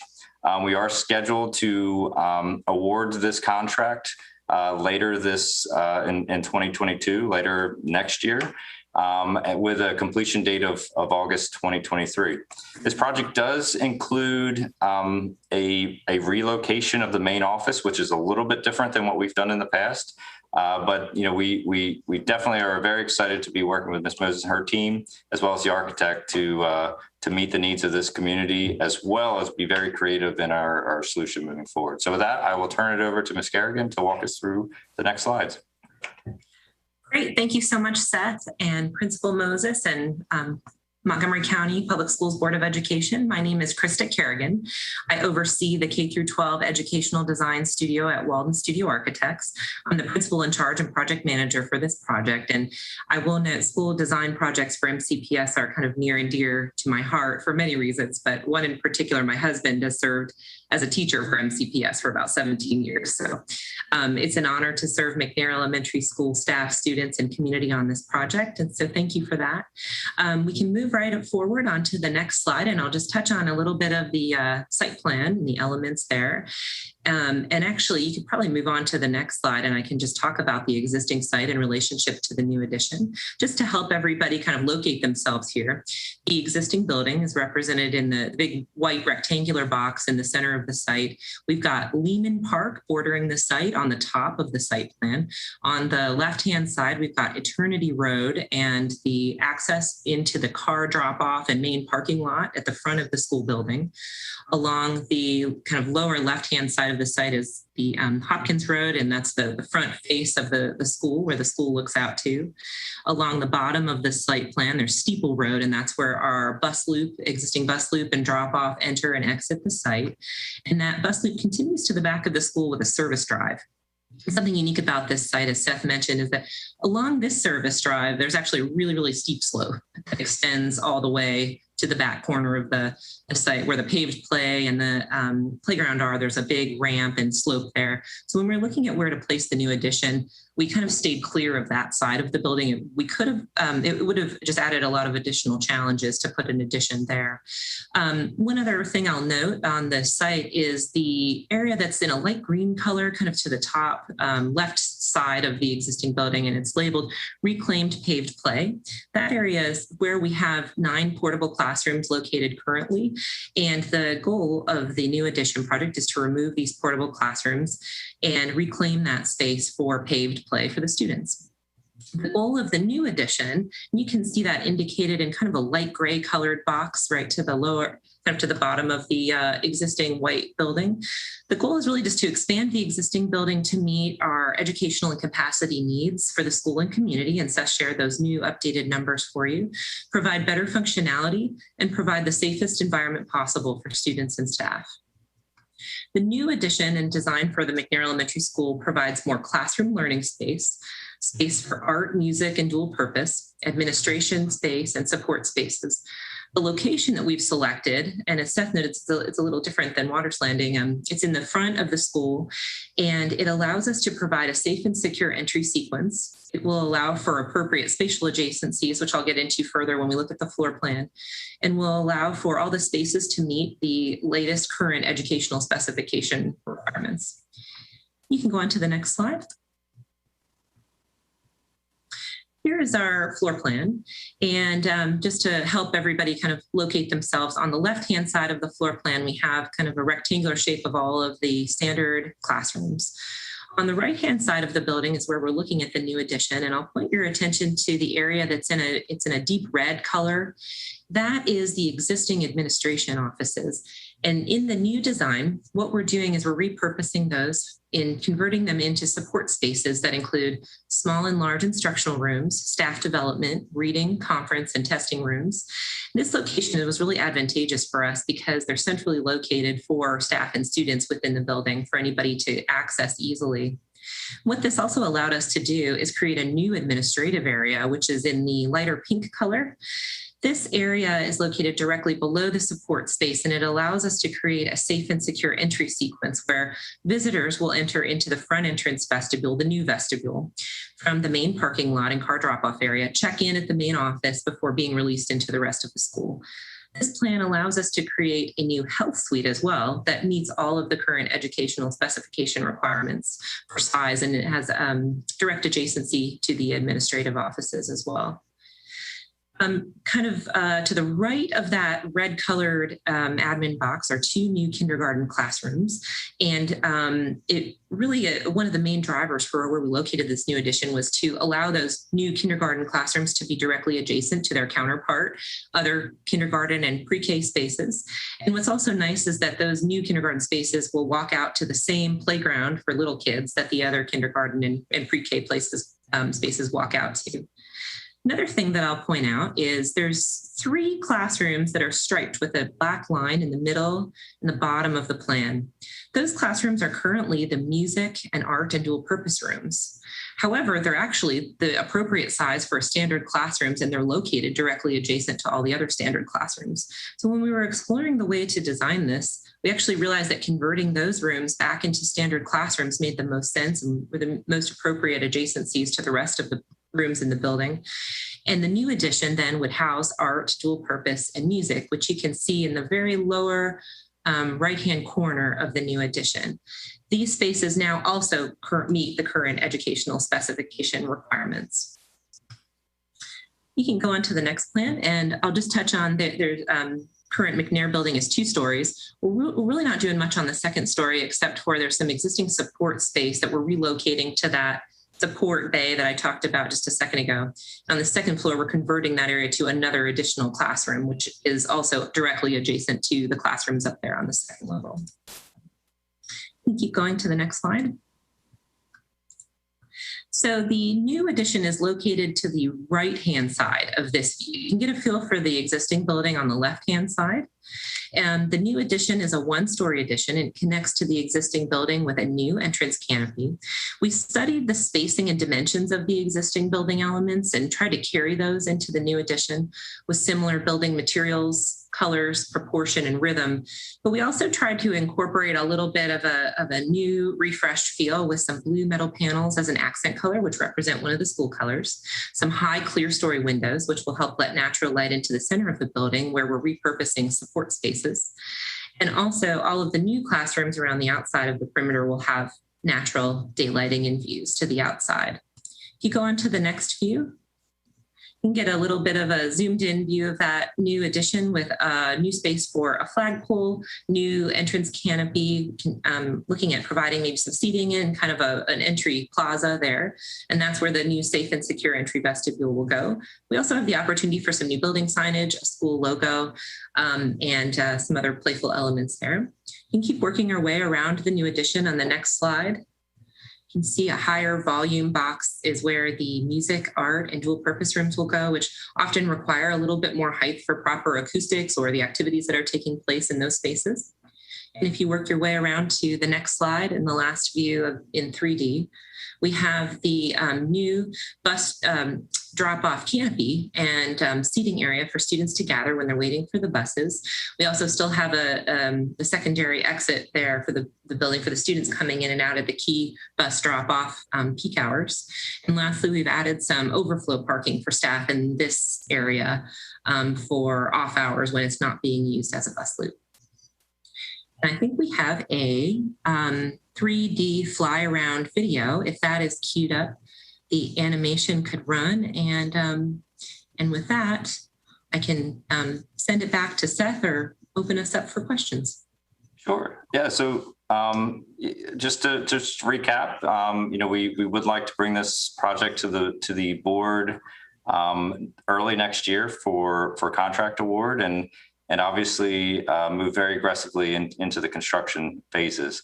Again, we are monitoring some of the challenges with construction costs these days, but I do believe we are well positioned with this particular project to be able to move forward very smoothly. But again, just a big thank you to Ms. Moses and the architectural firm for coming up with a very unique and creative plan. So with that, we'll open it up to discussion and questions.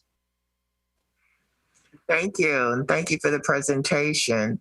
At this time, does anybody have any questions?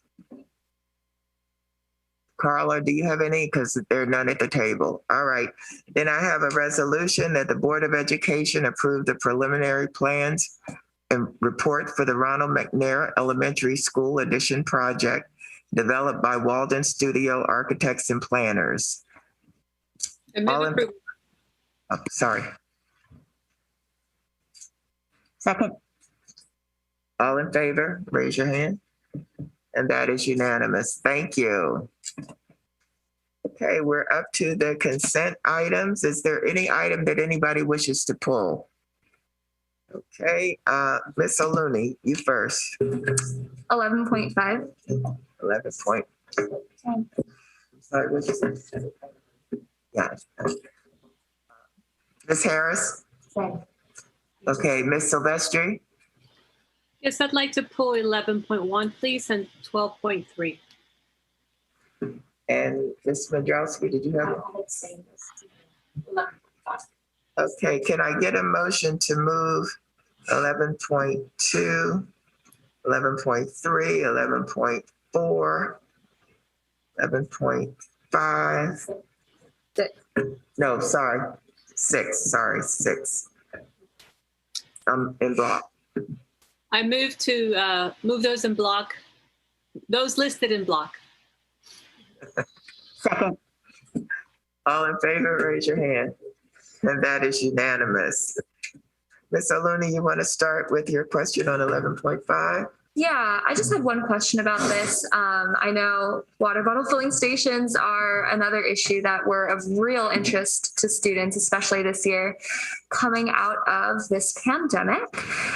So I see here it says that this contract is awarded to supply and install water bottle filling stations at various years for a period of 1 year. And my question is the goal of that 1 year contract period to ensure that there are 2 water bottle filling stations at each school? Because I know that that's a goal the board committed to previously.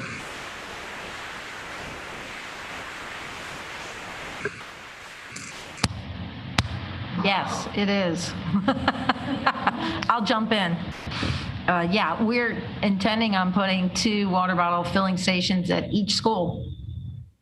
And that's within the 1 year contract period? Because I see it says with the possibility of 2 1-year extensions. Yes. So the 1 year would have 2. Okay.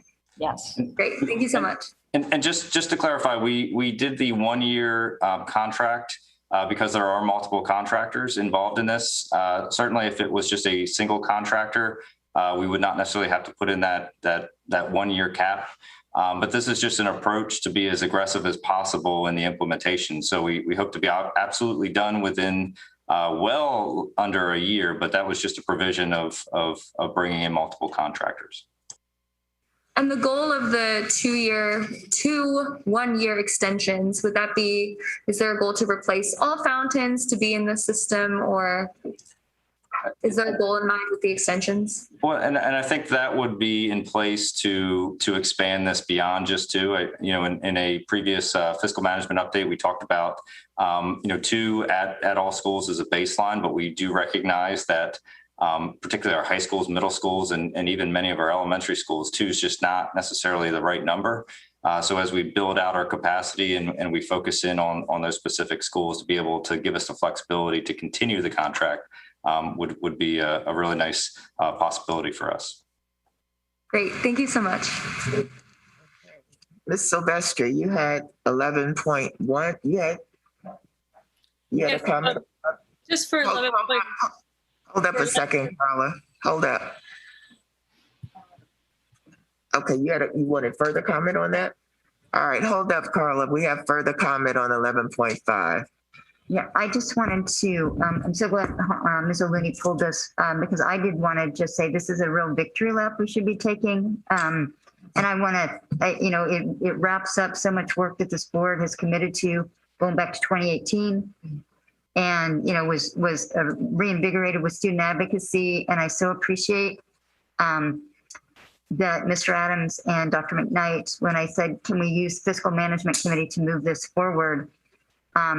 They just said, yeah, whatever we need to do to get this done is what we're gonna get this done. And I really appreciate Mr. Adams mentioning that we have had many conversations around 2 per school as the baseline, because we do appreciate that the number of water bottle filling stations per school is a product of school site design and foot traffic and also enrollment. So I very much appreciate all of this work and see it as just something that, is something to celebrate.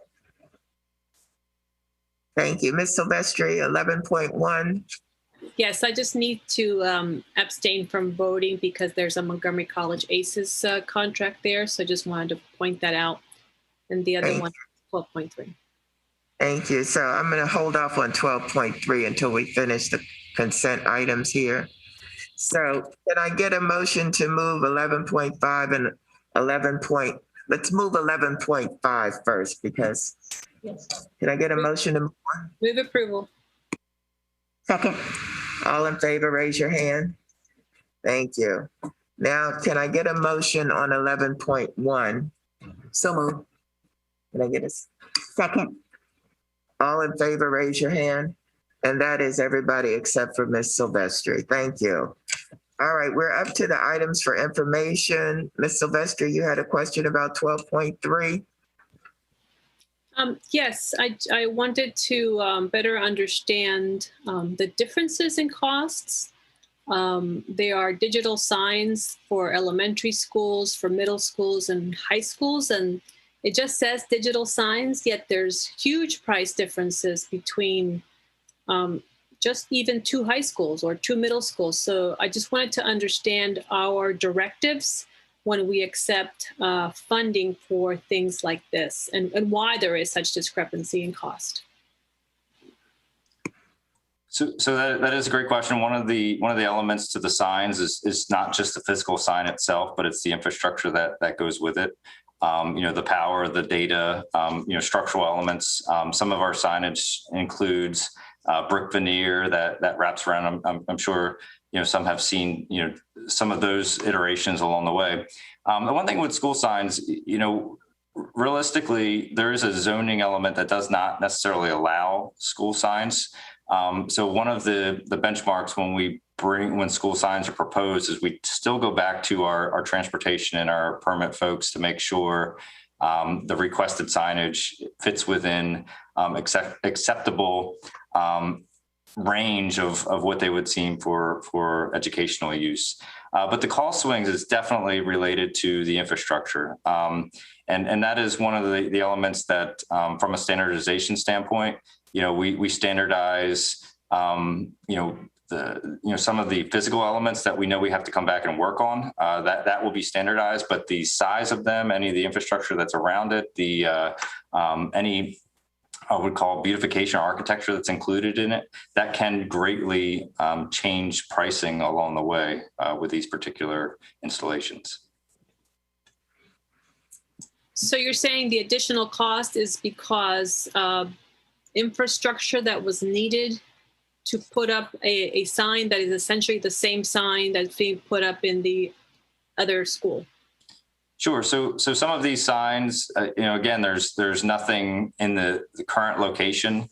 So to run power, to run data to them versus something that has a power pole that's right by that we can pull data or power from. I mean, there's a variety of situations out there that calls, again, different contractor pricing along the way.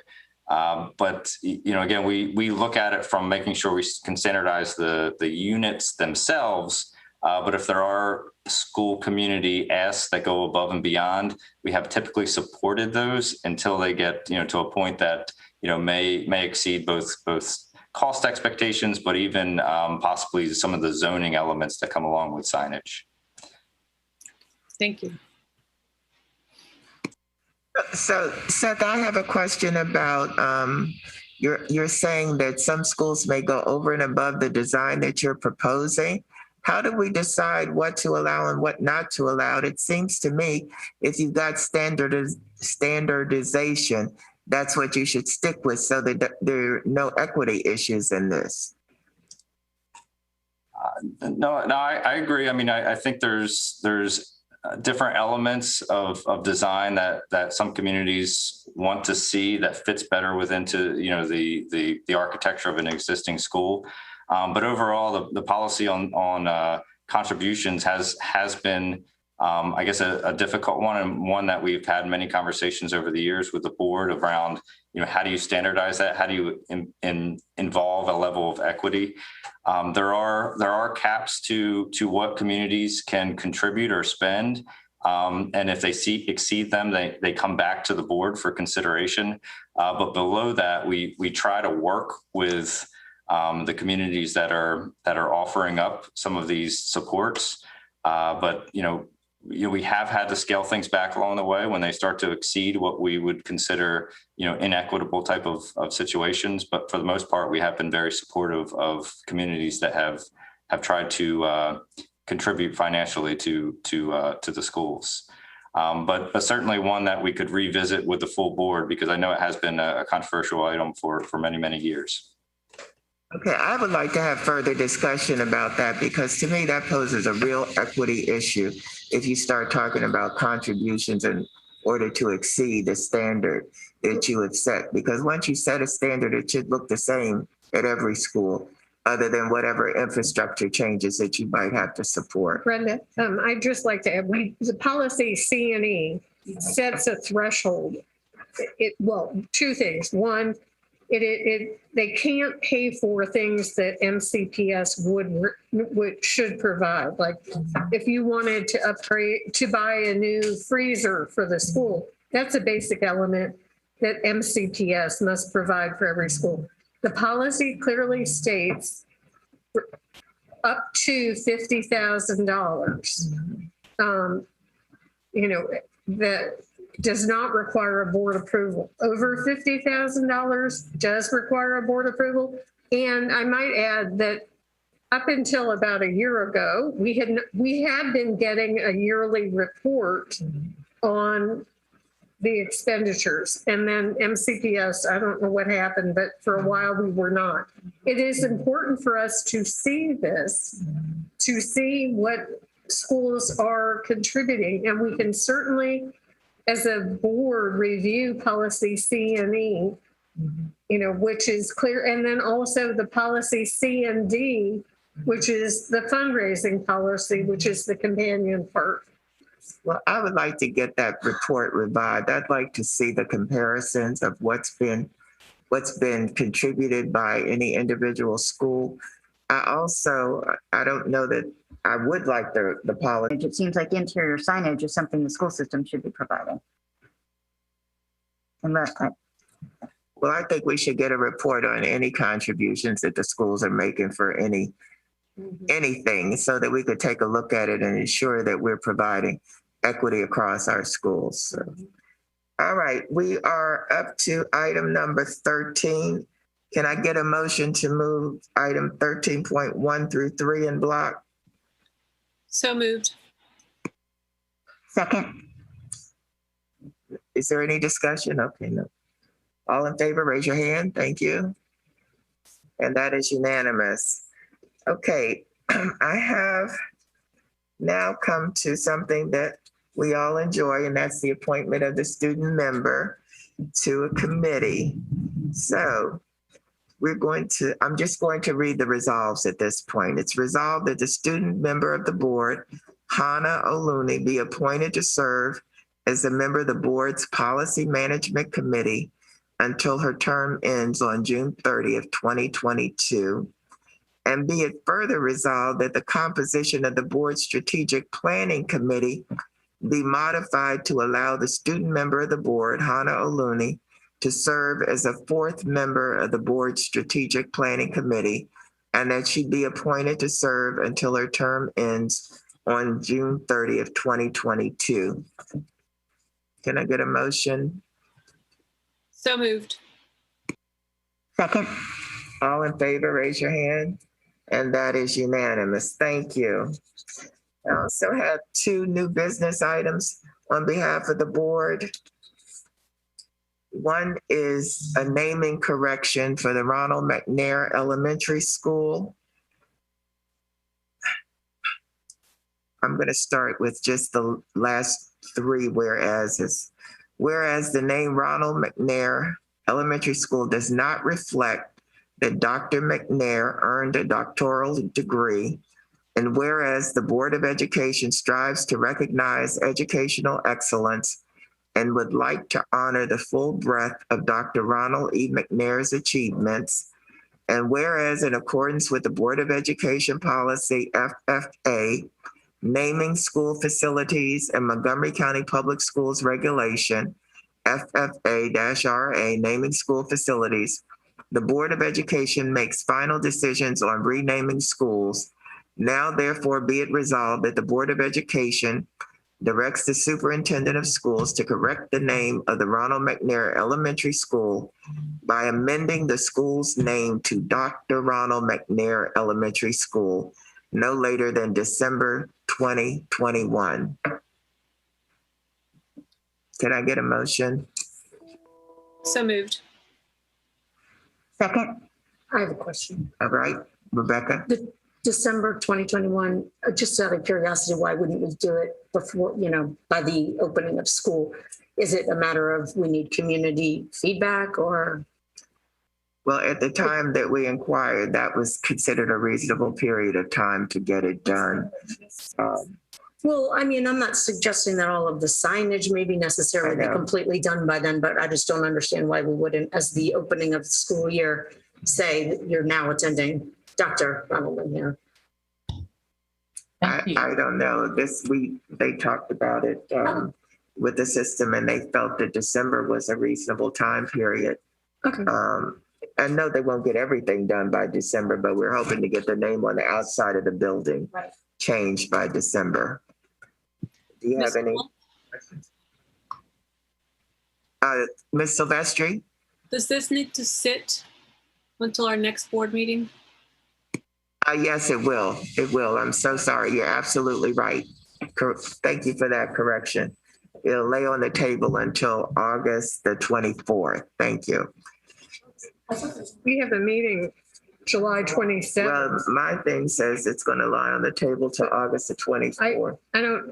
I think we could add it to July 27th.